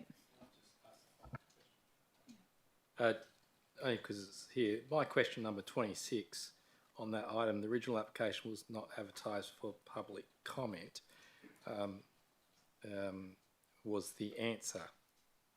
Is that now not correct? Mr. Russell? Through you, Madam Mayor, some precisions in order here. I think Councillor Howlett might be talking about the application for the building, the commercial building that replaced the old ice creamery and associated building. Councillor Bowman's question was in relation, as I believe, or at least understood it, in relation to the original approval for the LED sign. That's the difference. So Madam Mayor, just to read out for transparency, my question 26 was the original application for the building advertised for comment, and if so, how many comments were received? And the answer came back, the original application was not advertised for public comment. Okay. Is that now not correct? Well, I will clarify for precision, that is correct, yes. Okay. Councillor Howlett. No further questions. Councillor Johnson. Yeah, I've got a further question about the rates and revenue plan. So, Anne, if councillors and staff can turn to page 398 of the agenda. I just want a clarification of part of this at 2.3.4. The second to last paragraph, it says, any other information that will help demonstrate the predominant use activities undertaken at the property pertains to agriculture and generates an income that outweighs the residential use of the land. So that's in our rates and revenue plan. So what are the criteria to determine that the income generated from the property through agriculture outweighs the residential use of the land? How do we determine that? And this council is, I think, where I was getting my understanding that the income was important. Through you, Madam Mayor, to, I guess, Mr. Travaskis. Through the chair. So, yeah, that's where there's both non-rural and rural use on a property. It is a judgment call on what is going to be deemed the predominant use. So the guidelines clearly state that where there's a residential, so where there's a dwelling on that property, that for it to be deemed rural, it needs to you need to be able to demonstrate that the agricultural activity, so what they call the rural use on that land, and the guidelines talk about working the land and deriving an income. That's wording straight from the State Department's guidelines.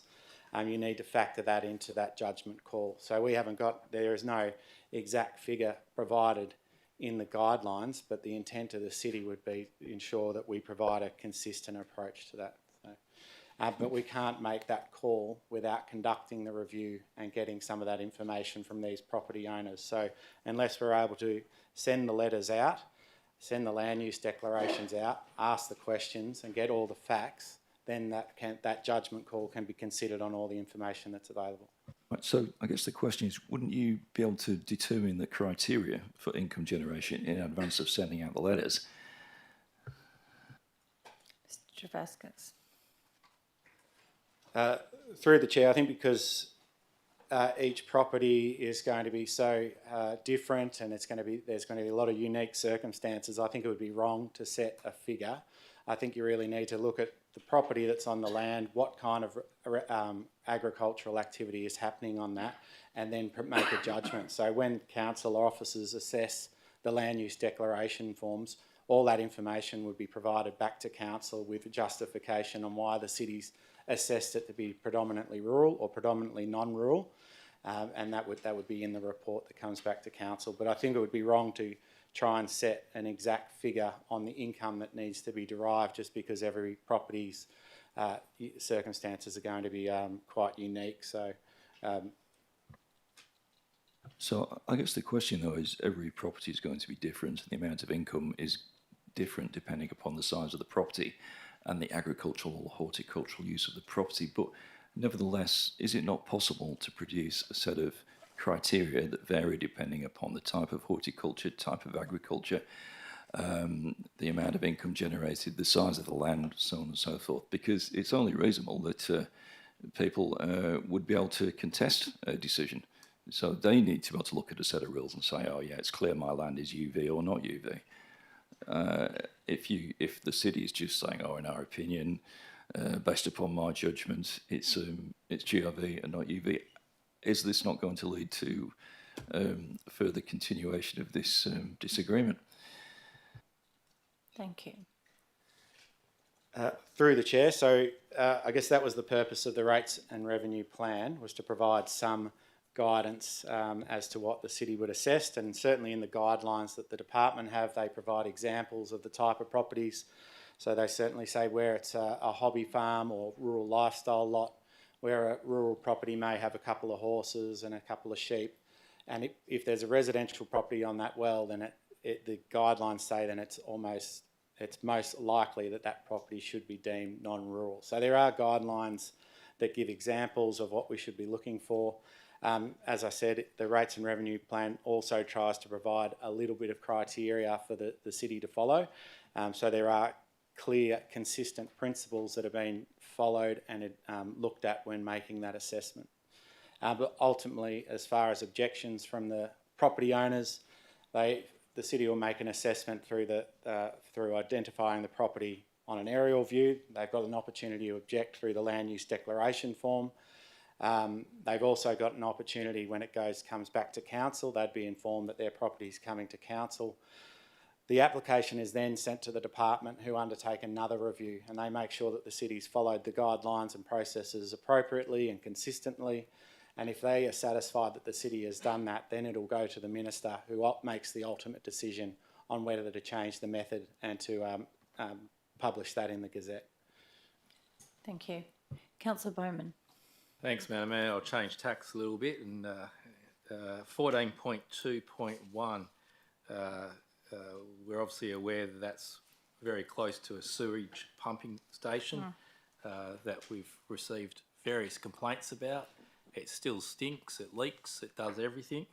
So obviously staff could pick up on that still hasn't been addressed.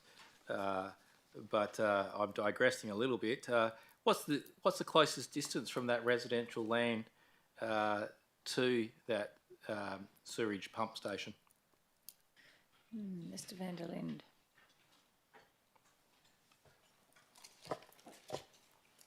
Madam Mayor, I'll just try and find a map that's got a scale on it to I'm happy the staff come back to me. I'll take that on notice, but it would be in the order of 200 metres or so. So my follow-up question is, we've got another item that people are wanting to build near another sewage farm, but it has a nice circle, although not completely round, it's a little bit flat. Why didn't we get provided that with this one? Okay, Mr. van der Linde. The other item Councillor Bowman is referring to is probably the the structure plan in Henlybrook. So that is a structure plan which is the next stage in the planning process. So at this stage, the MRS is just identifying whether land is suitable for urban development, and the detail of that urban development, which will include the impact of that sewer pump station, will be addressed at the structure plan stage. So obviously the land around these two blocks have been rezoned. Would this now be considered incremental planning or planning by stealth? Mr. van der Linde. Depending on the staging of when the MRS applications occur, to a certain extent, you may say that, but in this instance, the MRS for the previous portion of land was a proponent-driven application that was advertised and progressed with by the department, and the department ruled that this land was excluded at the time. For whatever reasons, it was excluded, and this is now following up on that. So it's incremental, but there may have been reasons for that which was out of our control. So the application is considering or suggesting two POSs of 1,040 square metres, so just over the old quarter acre block, but our policy is no less than 4,000 square metres. And when I asked the question about that, I got told it was addressed in the report under the protection of the vegetation on page 22, so thank you for that. I did read that. And the indicative plan identifies this to reflect the need to retain value vegetation. Thank you, I read that as well, because I have read my reports. But my question is, why are we even considering entertaining this application that has 2 POSs under our policy, and not just a slightly under, combine both of them together and it's still only half the amount? Mr van der Linde? Madam Mayor, the application in front of us is for all of that land to be zoned urban under the MRS. The application is not proposing a zoning or a reservation of public open space for those 2 portions. The applicants have included an indicative plan that indicated that, and the report makes very clear that that indicative plan is just gives an indication that's been provided by the applicant, and we made it clear in the report and in one of the recommendations that the indicative plan doesn't form part of the application. It's just it's reflective of an indication of the proponent at this point in time. And Madam Mayor, just to follow on that, I'll accept that, because it does say that a concept design is prepared to illustrate how the land might be developed, but then it goes on to say the key features of the concept plan. The key features are 2 1,040 square metres. So are they suggesting that they're being good corporate citizens by doing 2 1,040 square metre POSs? And what do we plan on doing with those 2 1,040 square metre POSs besides plant 3 trees or save 3 trees?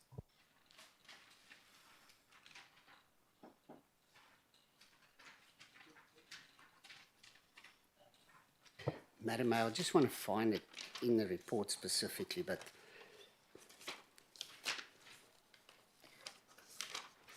Did you have that, Councillor Bowman?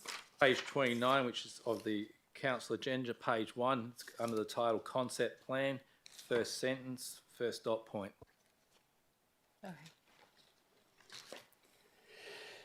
in the report we state that we highlight that the indicative plan identifies 2 public open spaces for the purpose to retain valuable vegetation, and we highlight the fact that those 2 public open spaces that's shown in the indicative plan are smaller than what we normally expect, and that issue will have to be addressed at structure plan stage. That's the reason why we've mentioned it. Madam Mayor, I'll move on to item 14.3.1. Have we had any complaints from the city from surrounding residents about noise or excessive amount of patronages or a wedding that happened 2 months ago? Mr Russell? Thank you, Madam Mayor. I think one of the speakers usefully articulated the history of the site and indicated that subsequent to early approvals in the 1990s, early 1990s and later in the mid-2000s for a restaurant, it went through various owners and had been closed for a number of years. Subsequently, these new owners have purchased the site. They have not commenced the restaurant use, as I understand it, that they're proposing here. The winery is still there operating, and I think the suggestion was that there has been some recent weddings occurring. So I'm not aware of any complaints that the city has had with respect to the winery hosting a wedding, but certainly the restaurant has not been operational to date, so therefore there's been no issues or complaints possible in relation to a use which hasn't been operating for about 10 years. Thanks, Mr Russell. So, Madam Mayor, what's the maximum people that can be at the winery at the present time? Mr Russell? Through you, Madam Mayor, I'm not certain that there is an extant on the record approval for a winery, and you will find certainly in parts of the Swan Valley that you've had operating, for example, you'd be hard pressed to find an historic early approval for Sandalford or other. So many of our wineries don't have, being historic uses that may have been operating lawfully before this Shire of Swan had a planning scheme, continue to operate. So I don't believe, from my recollection, but I'm happy to check for precision, I don't recall that there was an approval on the record for a winery, and if there was in relation to that, they generally don't always have occupancies conditions, because not all wineries host salad-doors with patrons. Thank you. So, Madam Mayor, my follow-up question is, can a winery then, if it's got no occupancy requirements, have 100 people there and provide food as well? Mr. Russell.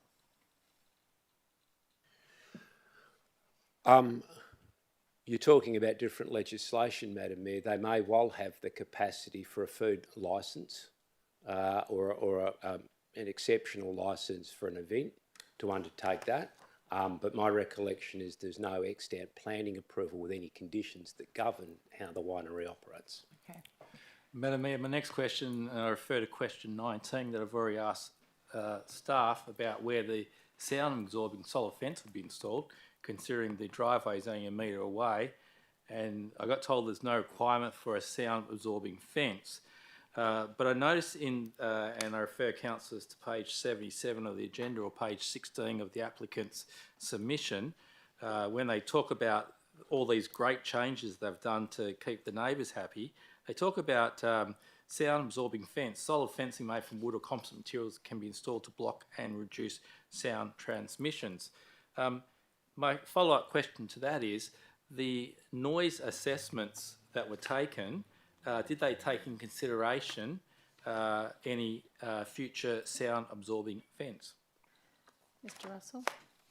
Through you, Madam Mayor, the short answer to that is no. The acoustic assessment did not indicate in its conclusions that there was any need for any noise mitigating fencing or other treatment to any part of the building. It talked about management practices such as keeping any amplified music down to certain levels and moderating the volume of noise generated by patrons outside. Those were its management recommendations in the acoustic assessment prepared by the acoustic consultant. Thank you. Madam Mayor, I referred to question 22 when I talked about the noise report and asked about was I correct in that it wouldn't comply with Sunday mornings. The response was no. Can staff, and I draw their attention to the last sentence on page 99, where it says during the day noise emissions from music would marginally comply with all sectors except on Sundays when the assigned noise level is lower. Does that not mean that it won't comply on Sunday? Or does it mean it's just over the accepted limit, which is another nice way of saying it doesn't comply? Mr. Russell. Thank you, Madam Mayor. I took the liberty of having an in-depth discussion with our environmental health staff this morning in relation to that reasonable question. And whilst they indicated that on Sunday mornings, post 9 a.m, patrons outside, speaking normally in the outdoor area, would be most likely to achieve compliance with the regulations. The staff did indicate it becomes quite marginal in the hour between 8 a.m. and 9 a.m. And the question as to whether or not you would comply depends on, and noting that the limitation is for no more than 50 people, depends on the quantum of people that might be sitting outside and how loud they might be talking. So certainly as this report will indicate, an easy means of mitigating that, if it's uncertain, if it's marginal as to whether or not the numbers of people outside and how loud they might be talking might exceed the regs, then it is possible to moderate that by either limiting the numbers of patrons outside prior to 9 a.m. on a Sunday, or simply stipulating that all patrons that attend the restaurant between the hours of 8 a.m. and 9 a.m. on Sunday morning do so inside and limit the access to the outside area in that time frame. Thank you. Madam Mayor, my next one is on 14.3.3, and just following up on a couple of questions that I asked. Question 33 the 150 metre radius circle, from my records and my reading, the circle doesn't look flat. Or am I misguided by the fact that the 150 metre circle dotted line goes over the residential land, and in actual, therefore, it is within 150 metres, which I'm also, follow-up question is it not a residential land, is a sensitive land use next to a sewage farm? Mr Russell. Through you, Madam Mayor, we're talking about, I suppose, the vagaries of the accuracy of a graphic presentation in a document that may not have been presented at scale. When I view that myself, the circle appears fully round as opposed to flat, but I can also see the point that Councillor Bowman is making. They are indicating that the 150 metre radius will preclude any residential properties. Certainly, when you get down to the precision of a subdivision stage subsequently, where you'll actually, which is based on cadastral survey data, you will be able to ascertain the point of where the odour emission and the exact extent of the boundary of the residential, and ensure that that 150 metres is met. So I take the point there. I don't think we can drill down to the degree of accuracy in interpreting what is a graphic representation in a structure plan document. Thank you. And Madam Mayor, my follow-up question, maybe it's very clever planning on the applicants to do a rounded building to just go on the outside of the 150 metre circle for the fast food and commercial. The report indicates that that's all good because the car parking can be within the 150 metres. Is the car parking residential car parking, commercial car parking, or sewerage car parking? Mr Russell. Thank you, Madam Mayor. If we're referring to page 160 of the agenda and the structure plan map, you can see there, if we're talking about we can see the 150 metre circle around the sewer pump station. And if you're referring to the extent of its intersection with the car park area depicted in the graphic on that portion of the structure plan labelled Neighbourhood Centre, that car parking area will be the car parking area for the Neighbourhood Centre.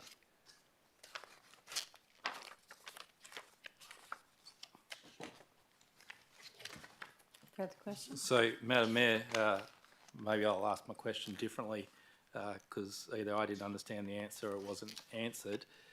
In the report, it talks about, obviously, sensitive land uses can't be within 150 metres of a sewage pumping station. Let's start with the basics.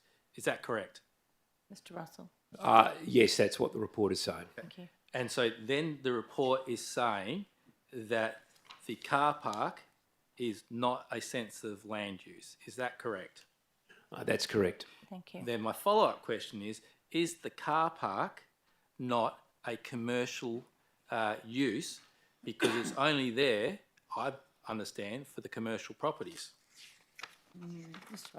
That's also correct, Madam Mayor. Thanks. So therefore, Madam Mayor, my concluding question would be, if we want to look at the best diagram, we go to 211 where we talk about the semicircle buildings that just on the other side of the part of the round circle, but we can quite clearly see that all the car parking, let me be correct, of the 220 car park bays, approximately 184 are within the 150 metre circle. Are they not there because of the commercial property? Mr Russell. That's right, they're car parking associated with the commercial property. So I come back to, is a commercial property not a sensitive land use? Mr Russell. No, I thought I'd made that clear, Madam Mayor. Thank you. Oh, sorry, Madam Mayor, obviously either not listening or it's not been clear to me. Madam Mayor, I then move to the financial report for the 31st of October, 14.5.1. I refer staff to make it easier for them.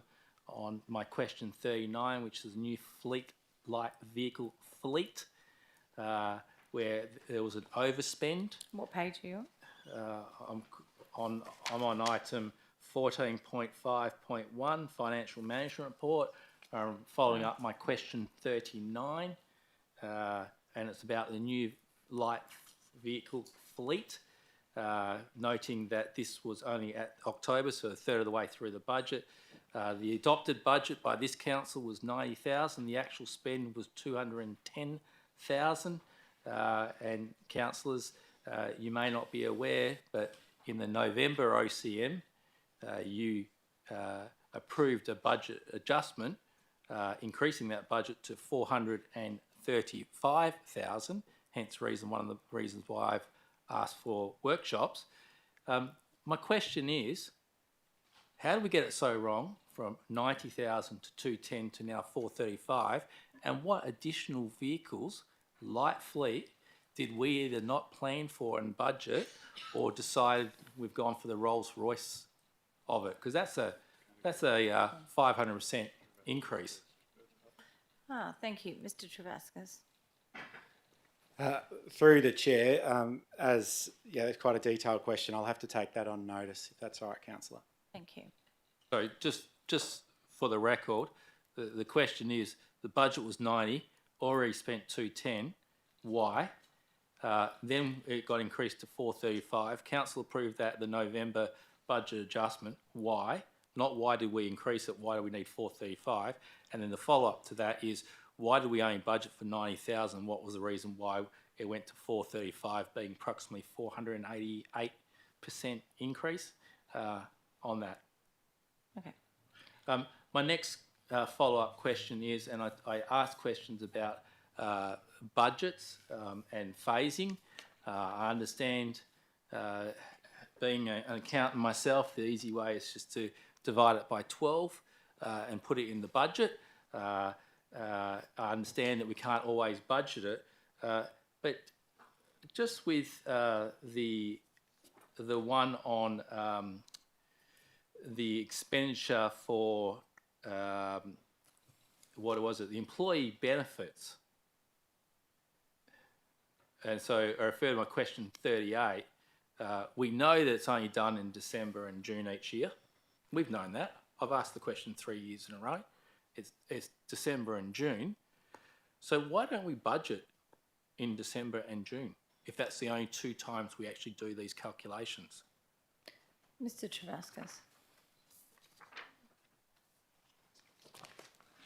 Through the chair, so as per the response, so employee benefits fluctuate throughout the year due to a number of reasons, including long service leave taken, as well as employee turnover and leave payouts.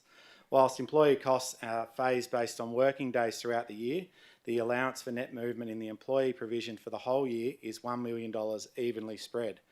It is correct that a major re-provision is done in December and June. However, live leave balances do move monthly throughout the year and are challenging to predict. So therefore we spread it evenly. And Madam Mayor, final questions on the annual report, and I congratulate staff for finding those mistakes that are apparently typographical. I asked, has it been proofread? Has it been checked? You may not be aware that in previous years I've gone through it with a fine-tooth comb and found quite a few. What are we going to do with all the other mistakes that are in there? And let me just go to one for another example. If we look at the audit, the attendance at the audit committee, 5 audit committee meetings. I attended 4, wasn't there for 1. Councillor Henderson, you were there for 3, didn't attend 2. I was surprised at that, checked it was all good. But then we had the opportunity to attend the audit committee meeting 6 times electronically, which is one of the issues I brought up and asked staff, and that hasn't been changed. What else do we need to check? Okay. Mr. CEO. Thank you. And the purposes of presenting the documentation in the format it is there for adoption. If a council member becomes aware that there is an error with it, that's up to the council member to present that to us. Thank you for picking up the issue where 3 of the lines of the table were not transcribed across into the thing, into the final version. But the report is the report. If there are errors or omissions in it, they can be adjusted. We would need to do, Councillor Bowman is saying, I think there's an error on this particular thing. I note that you've mentioned tonight around the question at the Audit Committee, and I'll have that checked by staff. Thank you. And Madam Mayor, my follow-up question, does the CEO know that with my limited time now, I only check the things that are about me, like my attendance at meetings and all that, and as opposed to checking other councillors as well, so I can't actually suggest that I've gone through it with a fine-tooth comb, but I can suggest the meetings that I've been to or haven't been to, or for example, the amount of money that I cost going to a conference is exactly right, but I would question some of the other amounts. Thank you. Through the chair, yes, Councillor Bowman, we're aware that you have an alternate part-time adjustment or basis. You're one of 15 members who are voting on this, and if the individual members around the table believe there's an error with their attendance, that can be raised. I'll get the attendances double-checked. Note that Ms Hodgins, particularly on the Audit Committee, the amounts you have paid or recorded for conferences are carried through from a separate table we're required to publish as registers on their website, as you'd be aware. So those values should be consistent. I've got questions on confidential items. Okay, Councillor Henderson. And I have questions on 16.1 as well. It's very difficult to attend an audit meeting when I'm floating down the Danube on my way to Amsterdam, but that's by the by. Page 86. I wonder, for people like me with plastic lenses for eyes and glasses, is this a sadistic approach? Or I don't know if anyone can read that.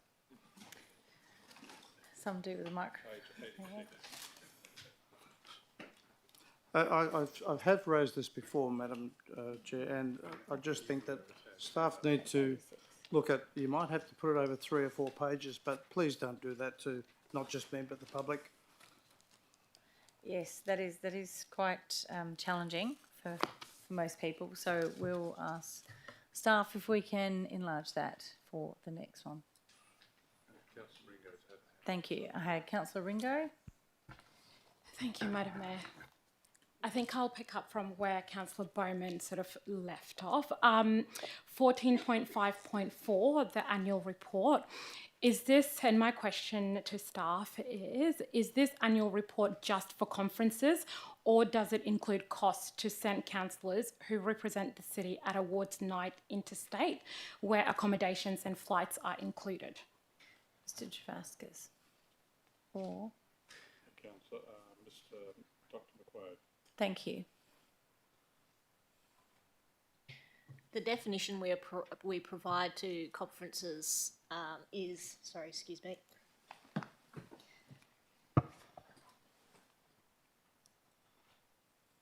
If the award night is a conference function included in the conference program and the cost is included as part of the conference registration, then the expense is included in the conference costs. So we would be capturing it in that instance. Okay, thank you. And my next follow-up question is, where does that get reported and why is this not included in this reporting?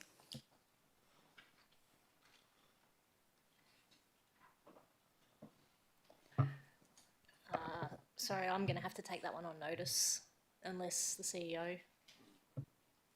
So through the chair, just confirm, which costs are you seeking to be reported? Because the Act specifies that we record individual attendance at training and conferences where there's a representational activity, such as an advocacy trip or something that's not covered under thing. That's part of the business of the city. That's not an individual benefit or like. So can I just try and get the genesis of your question or the nut of your question? So based on what you just said, does it not get recorded, even if it's for staff? So through the chair, it's not reported as an individual benefit. So where you are required under the Act to record in the schedules your training or a conference attendance, those costs which aren't related to an individual, such as self, where the Mayor and I are attending an advocacy meeting in Canberra or something, they're not captured as part of that. All costs for those are still reported monthly through the payment schedule that goes through council. Thank you. I will jump onto item 14.3.5 and you'll just have to bear with me because I do have a few questions. I just won't take much time with Councillor Bowman. And my first question is, given the site is zoned residential redevelopment and the depot is a non-conforming use, can staff explain the planning rationale for supporting an extension of this use when the LPS 17 clause 4.9.1 restricts alterations that further a non-conforming activity? Thank you, Mr. Russell. Thank you, Madam Mayor. For the benefit of all, I will read you on page 268 the reference in the report to the relevant clause of the scheme. Clause 4.91 of LPS 17 states, a person must not A, alter or extend a non-conforming use, B, erect, alter or extend a building used in conjunction with or in furtherance of a non-conforming use without first having applied for and obtained planning approval under the scheme. So all that says merely is that you need to obtain approval. It does not have any special criteria. If it was a change of a non-conforming use to another non-conforming use, there are very special and quite restrictive criteria that must be met. That is not the occurrence here. It is merely the furtherance of an existing non-conforming use by way of an additional building. We simply require planning approval. There is no prohibition to granting an approval in this context. Thank you. My next follow-up question is, was the community notified that the proposal relates to a non-conforming use? And how did the city ensure landowners clearly understood the long-term implications of expanding this activity? Thank you. Through you, Madam Mayor, yes. The notification by city staff was very specific in indicating that the nature of this application was an extension to the non-conforming use of the council's depot. And we explained all of that, and then we provided the particulars of this application, the building, etc., its use, and the rest of those details. And that can be, if councillors are interested, I can provide that if they want in terms of what has gone to the community. The planning application did not go into the long-term future plans for this site, which I understand from Mr Vanderlind is the subject of a briefing or a presentation after this agenda forum. So in short, no, we didn't go into the long-term plans for the site. We merely indicated in the application this is an extension to a non-conforming use and this is what this application is for. Thank you. Thank you. My other question is, has the city considered whether approving an expansion of a non-conforming use in a redevelopment zone may set a precedent? Through you, Madam Mayor, it's a well-known tenet of land use planning in Western Australia that there are very few incidences of approvals of application that set a precedent, and simply because every application is subtly different to every other application in fact and circumstance. So the short answer to that question is no. What we are contemplating here, and as far as I'm aware, there's only one council depot that we have, so this isn't going to set a precedent for anywhere else. Thank you. And this relates to noise. Given that noise mitigation relies heavily on the city itself installing a suitable noise barrier at the shared eastern boundary, what evidence-based modelling has been done to guarantee its effectiveness, and why wasn't this modelling included with the agenda item for councillors to assess before making a decision next week? Thank you. Through you, Madam Mayor, there was, our staff were diligent. The staff that prepared this application were diligent in obtaining an acoustic assessment of the application. The planning staff that assessed it were doubly diligent, as is evidenced in the report, in suggesting that to note the original acoustic assessment that says Some of the activities that occur within the workshop may, if the workshop doors are open, cause a noise issue for the nearest sensitive receivers under the noise regs.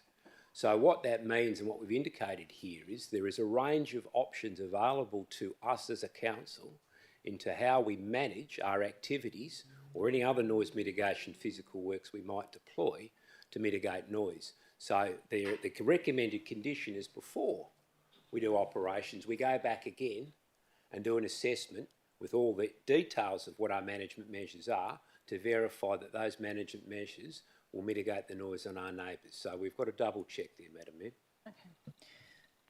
Okay. Then my follow-up question regarding what you've just said is the acoustic report identifies compliance under controlled conditions, yet the workshop will involve hammering, grinding, spray painting and metal fabrication. What independent verification can residents expect that real-world operations will remain within limits, and what enforcement mechanism will be triggered if they don't? Mr. Russell. Well, I'll give the opportunity for my colleague, Mr. McLeod, to answer that, but I would simply venture this, Madam Mayor. I would imagine that all of us at the local authority here would have a duty of care and respect in terms of ensuring that we obey the same regulations that govern everyone else in our operations to ensure that we don't have an adverse noise impact on our neighbours. Thank you. Has the city assessed the visual impact of a 44 metre by 20 metre and a 10 metre high industrial shed within a residential redevelopment zone? And how does staff justify its scale in a neighbourhood intended for housing? Thank you, Madam Mayor. Yes, we did consider it, and I think one of the residents did indicate and noted the extent of the setback of the shed from the nearest residences along Railway Avenue.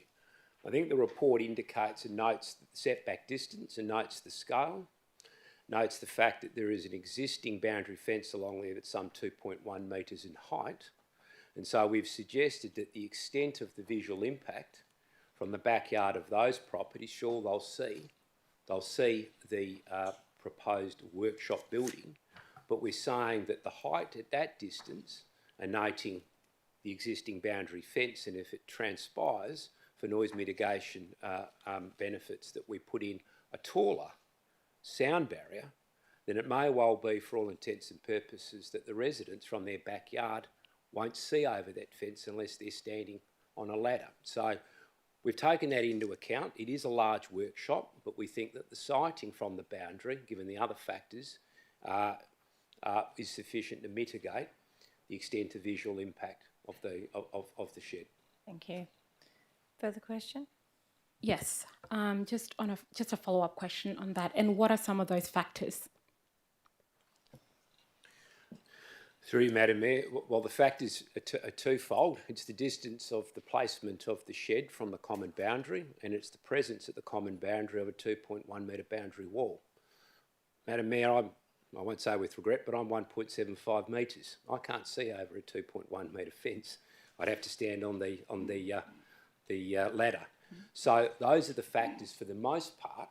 Sure, you'll see perhaps a bit of it over the fence. It's always hard to get an accurate representation as to how much you'll see, but we've said on balance you won't see that much for it to be such a problem as to outweigh the benefit of approving the workshop for the purposes of which it's intended, which is to make the depot functional for the benefits of our residents and ratepayers.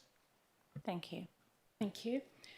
As we heard from the deputation tonight regarding lights being up until 10 p.m, given that operational lighting already impacts nearby residents until 10 p.m, what assessments has been undertaken on light spill for potential 24-hour operations, and why was this not addressed prior to recommending approval? Thank you. Thank you, Madam Mayor. Look, I haven't let us get away scot-free in the assessment of this application. I've recommended the condition which applies, same as noise. External lighting shall comply with the requirements of the Australian Standard AS 4282 control of obtrusive effects of outdoor lighting. It is open to the council, if it wants to be certain that its existing lighting operations, as well as anything else we might install, is not obtrusive, to our residents, it can go away and engage a consultant to do that assessment and verify that it meets that condition. Open to the council, absolutely. Thank you. Thank you. Perhaps Councillor Howlett, it might be worthwhile sharing that photo past 10 p.m. So all councillors are aware what the lights look like.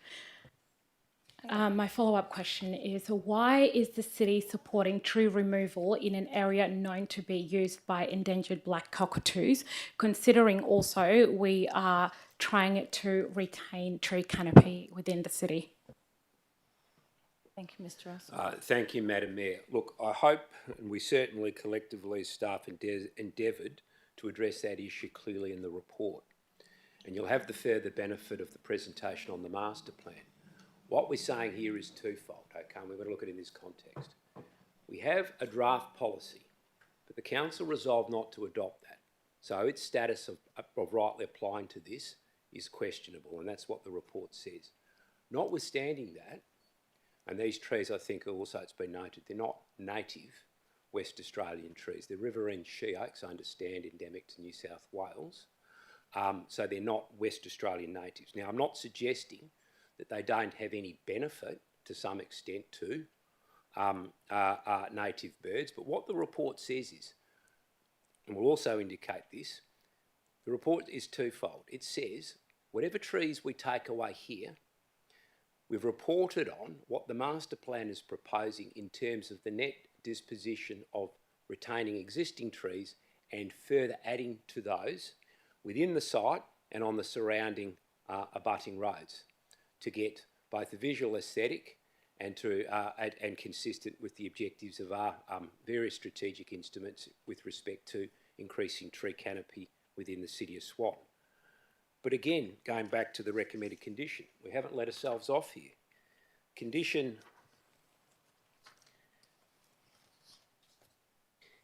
7, I'll read it, Madam Mayor. It says, prior to commencement of operation of the workshop building, the City shall make provision for the planting of 14 Western Australian native trees that will have a mature height in excess of 4 metres in a location either within the depot complex and or within the verge of adjoining roads to the site and maintain such trees thereafter. So this particular application is proposing the immediate offset or replacement of the 14 trees if council resolves to approve this and have those trees removed.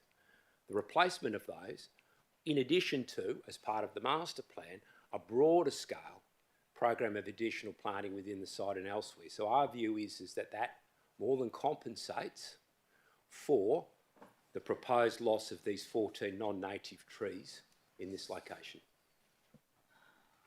Okay, my next follow-up question is then, how long will those trees take to grow? Well, through you, Madam Mayor, I'm many things, but I'm no great horticulturalist. It might depend on the native species that you selected, and it might depend on whether you take tube stock or a semi-mature grown plant. So that's really up to council how it wants to pursue that. Thank you. And back to the non-native trees. I'm trying to understand why residents were not made aware that these were non-native. Through you, Madam Mayor, it may have been of assistance if at the outset, I accept that, it may have been of assistance if we made clear what the species were and that they were non-native to Western Australia.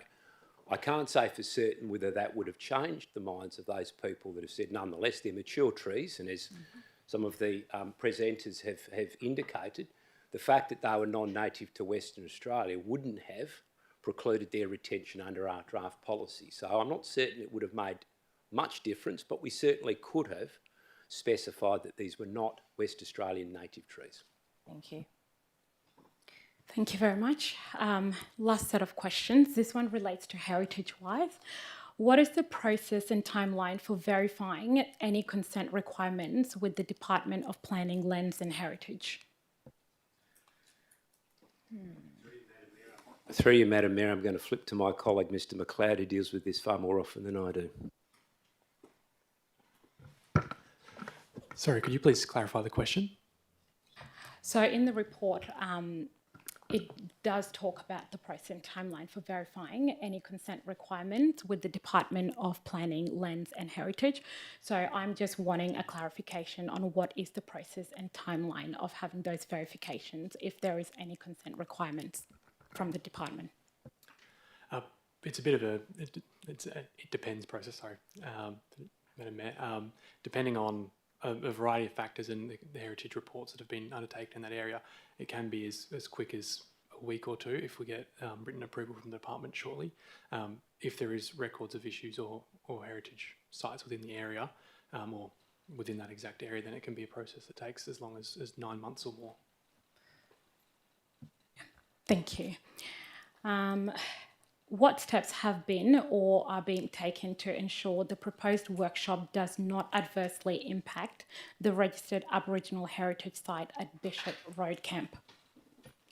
Mr. Russell? Through Madam Mayor, I think that was what Mr McLeod was answering. I was about to say, for the benefit of articulating Councillor Ringo's question, that the reference was to the Section 18 approval process from the Department of Planning, Lands and Heritage. So I believe he's answered that.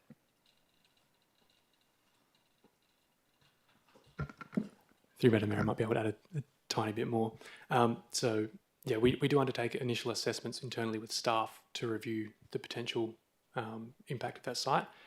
Given that a site is within the boundaries of a site, we'll then seek advice from the Department of Planning, Lands and Heritage if further approvals may or may not be required. Awesome, thank you. And last question, has consultation occurred with relevant Aboriginal stakeholders as part of this process? If not, why? Mr. Russell. Through you, Madam Mayor, I can only speak with respect to this application. No, I don't believe there has been consultation with that. That might be a process that occurs through the master plan, but not on this application. Okay.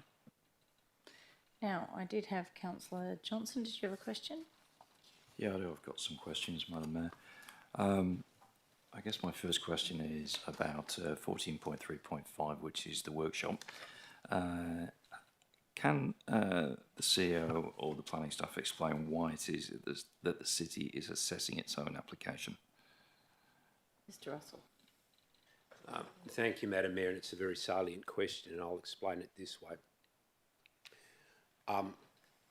Certainly from my perspective, when we've dealt with applications where the city is the determining authority that pertained to land, that the city had a commercial transaction arrangement with the landowner, it was my view that it was imperative that it was clear to the public that we are not assessing an application to which we may be the beneficiary through a contractual or commercial arrangement in sale and purchase. And we did that with the Demol applications, and we did that also with an application, I believe, for the Crescent Midland, that we were in negotiations with respect to the purchase of acquisition of land we needed for widening. The difference, in my opinion, Madam Mayor, to this instance is that there is no such commercial arrangement. We're not selling the depot to another party, and the other party doesn't need to get an approval for a workshop such as the one we have in front of us. So that very succinctly and simply is the difference in thinking between assessing an application to which is associated with a commercial transaction which the city is a financial beneficiary of, versus simply approving the extension or another workshop on a site which has a long history of us approving applications for that very purpose here. That's the rationale of differentiation, Madam Mayor. Thank you. Further question? Yeah, so I guess the question is, why is a financial interest necessary to identify a conflict of interest? Surely a conflict of interest can be of any nature, such as assessing your own application, regardless of whether it's got some kind of commercial involvement. Mr. Russell. Well, Madam Mayor, I suppose that depends on the point of view of a reasonable person, but certainly in my opinion, and I'm not going to use the hackneyed phrase would it pass the pub test, where the city might be the beneficiary of selling, say, a $100 million piece of land to a party that has an application in where the sale is contingent upon us giving them a tick. I don't think anyone in any way, state whatsoever, would dispute or think that, hang on, there might be a very obvious conflict of interest in the city wanting to tick It's an application in order to make a sale and get $100 million. So that's the point of difference here. Certainly someone could say, you're ticking yourself, but that happens in many instances within the state. The West Australian Planning Commission is often approving its own applications for its own land, etc. So it's not uncommon. I do accept that people could ask the question, well, hang on, you're Caesar judging Caesar, but I think the extent of the perception of a conflict manifest in terms of a commercial interest is very different to us ticking and putting in another workshop on this site. I will say one other thing that might help clarify that, Madam Mayor. It could have been possible to take the view, and certainly with recent changes under legislation, that what we're doing now is a public work and we don't require approval under our own scheme and we could just do it. But given the nature of the fact of the zoning here, we're of the view that it is open and transparent for the council to consider that what we're doing here within the current zoning is an extension to a non-conforming use. So we've put ourselves through a process that, in theory, we could have absented ourselves from by employing and enjoying the rights to process this as a public work. So I think within that context, my own view is that when we weigh up all of those factors there, that it's a reasonable proposition for us to be determining this application. Through the Chair, if I could just add secondary. So again, the value of the works is sufficient that the item could have gone to a JDAP and therefore bypass council entirely. But we are again of the view that this is a matter of public interest, and therefore as we're spending council's money on the benefit and facilities for the provision of ratepayers, the council should have the determining say. Now, when you've received the benefit of the presentation of the master plan, knowing this has been a 2-year journey as part of this, last year where we came back to you and spoke to you about the optimum location for the depot, and now we're trying to optimise its use so it can last another 10 or 15 years and therefore mitigate costs for ratepayers. Those matters are before council for decision. Okay. So just a further question on this one. Just further exploring this conflict of interest, on page 268 it says right of appeal, and it says an affected person, meaning the applicant of the subject development application, has a right of appeal. So in the event that council were to turn down, were to refuse this application, would the city then take us to court or take itself to court? How would that work? This elaborates the fact that it just doesn't We're dealing work. with hypothetical now, but in terms of being the applicant, yes, you have a right of appeal to State Administrative Tribunal, which could bring the matter back down here. But looking at the beneficial outcomes, so where you're trying to assess the overall benefit for ratepayers as a whole, that's 180,000 people that live in Swan, and the 200,000 plus who will live here during the duration of this facility and its lifetime. Yeah, but what's that We got to are do with planning? assessing this, and we're not looking to try and go outside a process which puts it before council. Yeah, it'd be good if we get answers that are just focused on the question. So, does this not illustrate the fact that we've got a conflict of interest? Because clearly the city could not take itself to court. It would be a very strange look. Mr. Russell? Madam Mayor, perhaps I can answer it this way. Even if, as the CA has pointed out, if we'd put the application to JDAP and they determined it, and they said no, we would have a right of appeal against them. If we got an independent planner to do the assessment, the independent planner is not making the decision. It would only be making a recommendation that still resides to this council. If this council doesn't want to approve this, it doesn't have to worry about whether it's got a right of appeal against itself for making its own decision.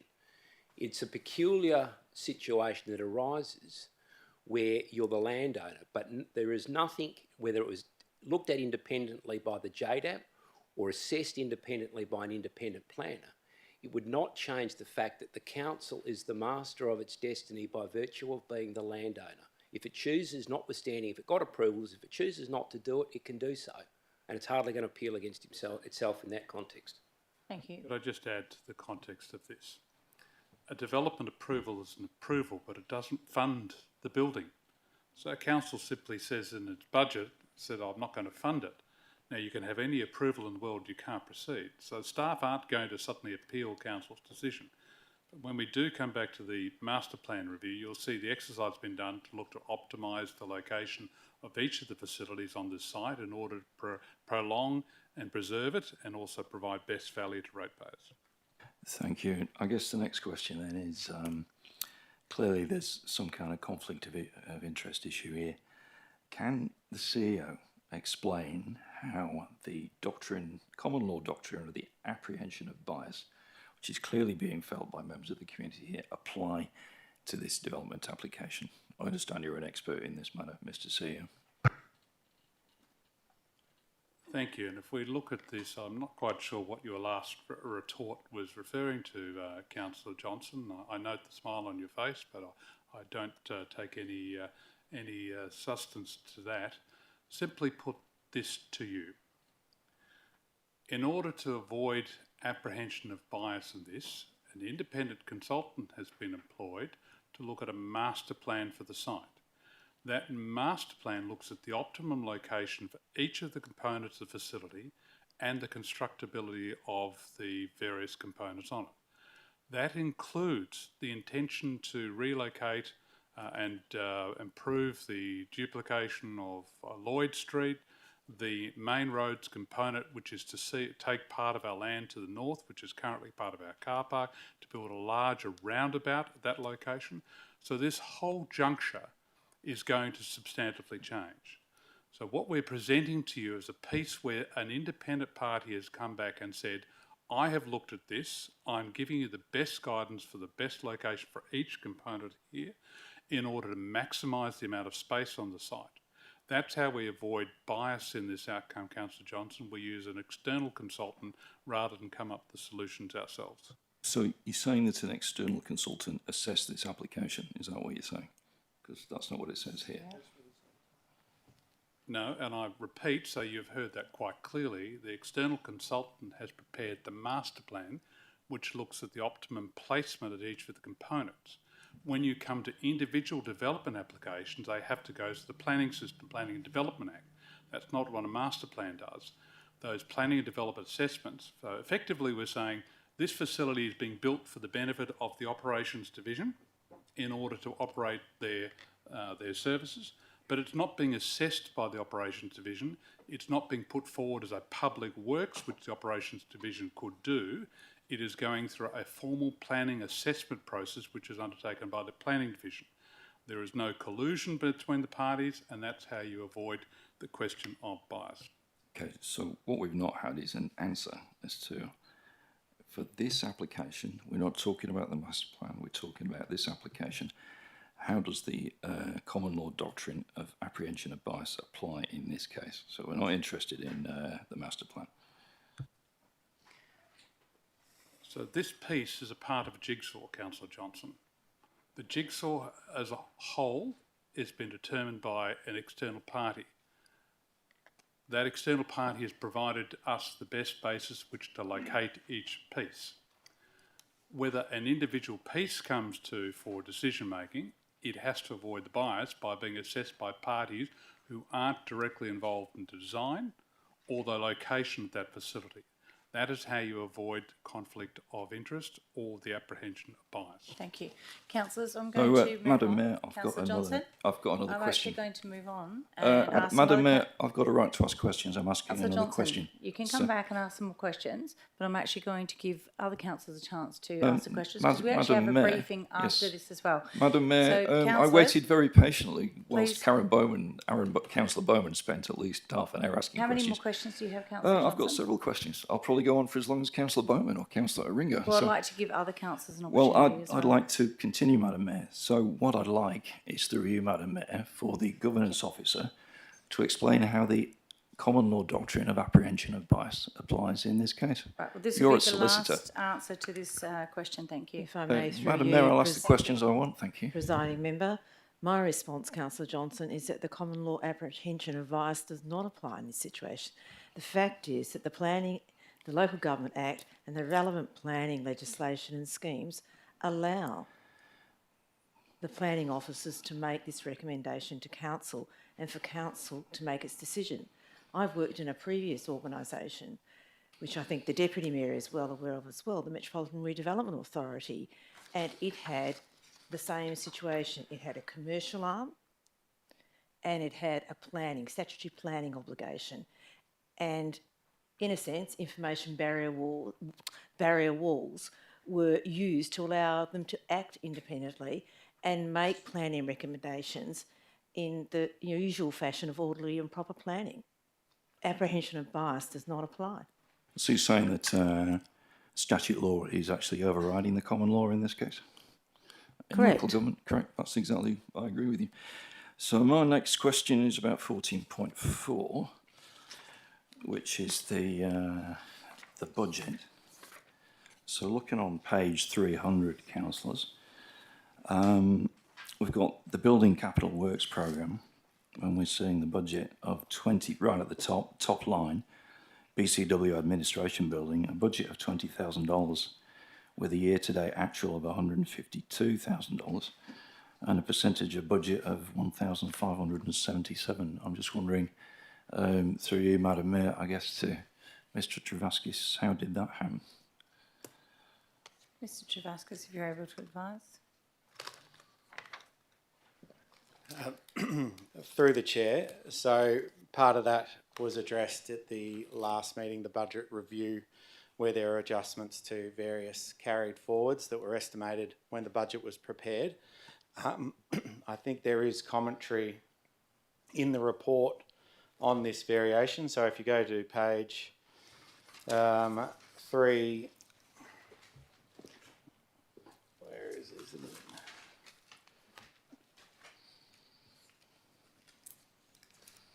Administration building, is that on 299? So each year capital funds are allocated for the purchase of corporate office furniture. 25-26 did not consider budget for these funds that were brought forward from a prior year as an unplanned carried forward. A budget adjustment was put through in the budget review, which explained this variation. Okay, thank you very much. I've got another question about the rates and revenue plan. So if the recommendation is about just 400 properties of 4,000, how many times can we expect the GRV issue to be back before this council? Through you, Madam Mayor, I guess to Mr. Travaskis. Mr. Travaskis. Through the chair, so as detailed at briefings and in the rates and revenue plan, what has been proposed is that the city, once it has, if it does commence the UV review, that it would attempt to do 200 properties every 3 months. Now we're limited to being able to do that number of properties because Landgate can only provide notional values of 200 properties every 3 months. Now, whilst we do have GRV for ESL purposes, Landgate have made it clear that it's not appropriate for the purposes of consulting with individual affected property owners on this basis, and therefore we had to go and get the notional valuations individually prepared by Landgate. Having said that, whilst that is the plan, Landgate advised us through our discussions with them that they can't provide any more notional GRV valuations until the 1st of July because they're currently undertaking GRV valuations for the whole of the metropolitan area. So we are limited to what Landgate can provide, and as I said, it's detailed in the rates and revenue plan that we intend to do 200 every 3 months. Thank you. Okay. Councillors, any further questions for staff? Councillor Howlett.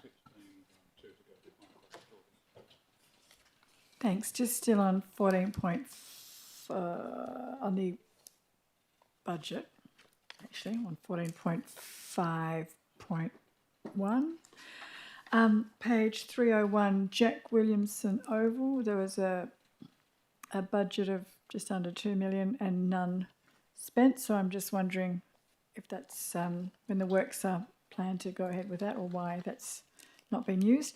And then there's another line item, New Junction Somo Park POS. What is New Junction Somo Park, please? Mr. McLeod.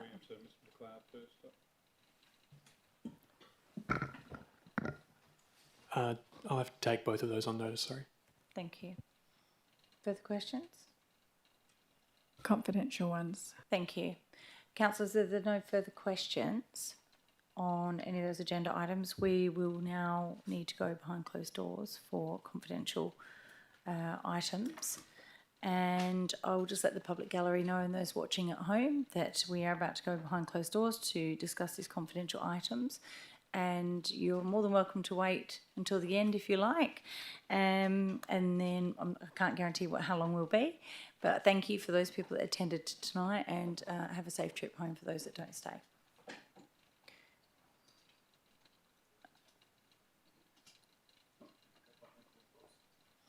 And now I've got to ask for to move it first. Yep.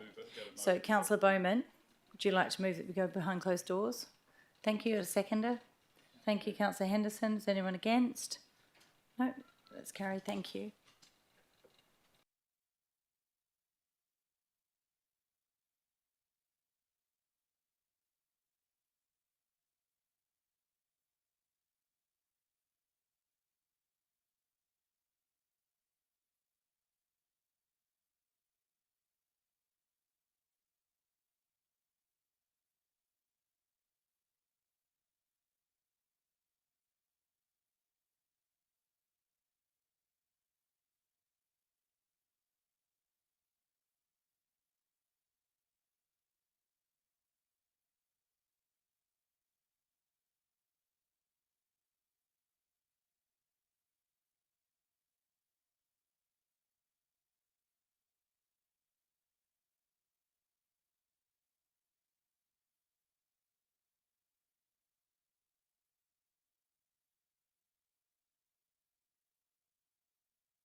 Then I'll say that we're back online.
Thanks.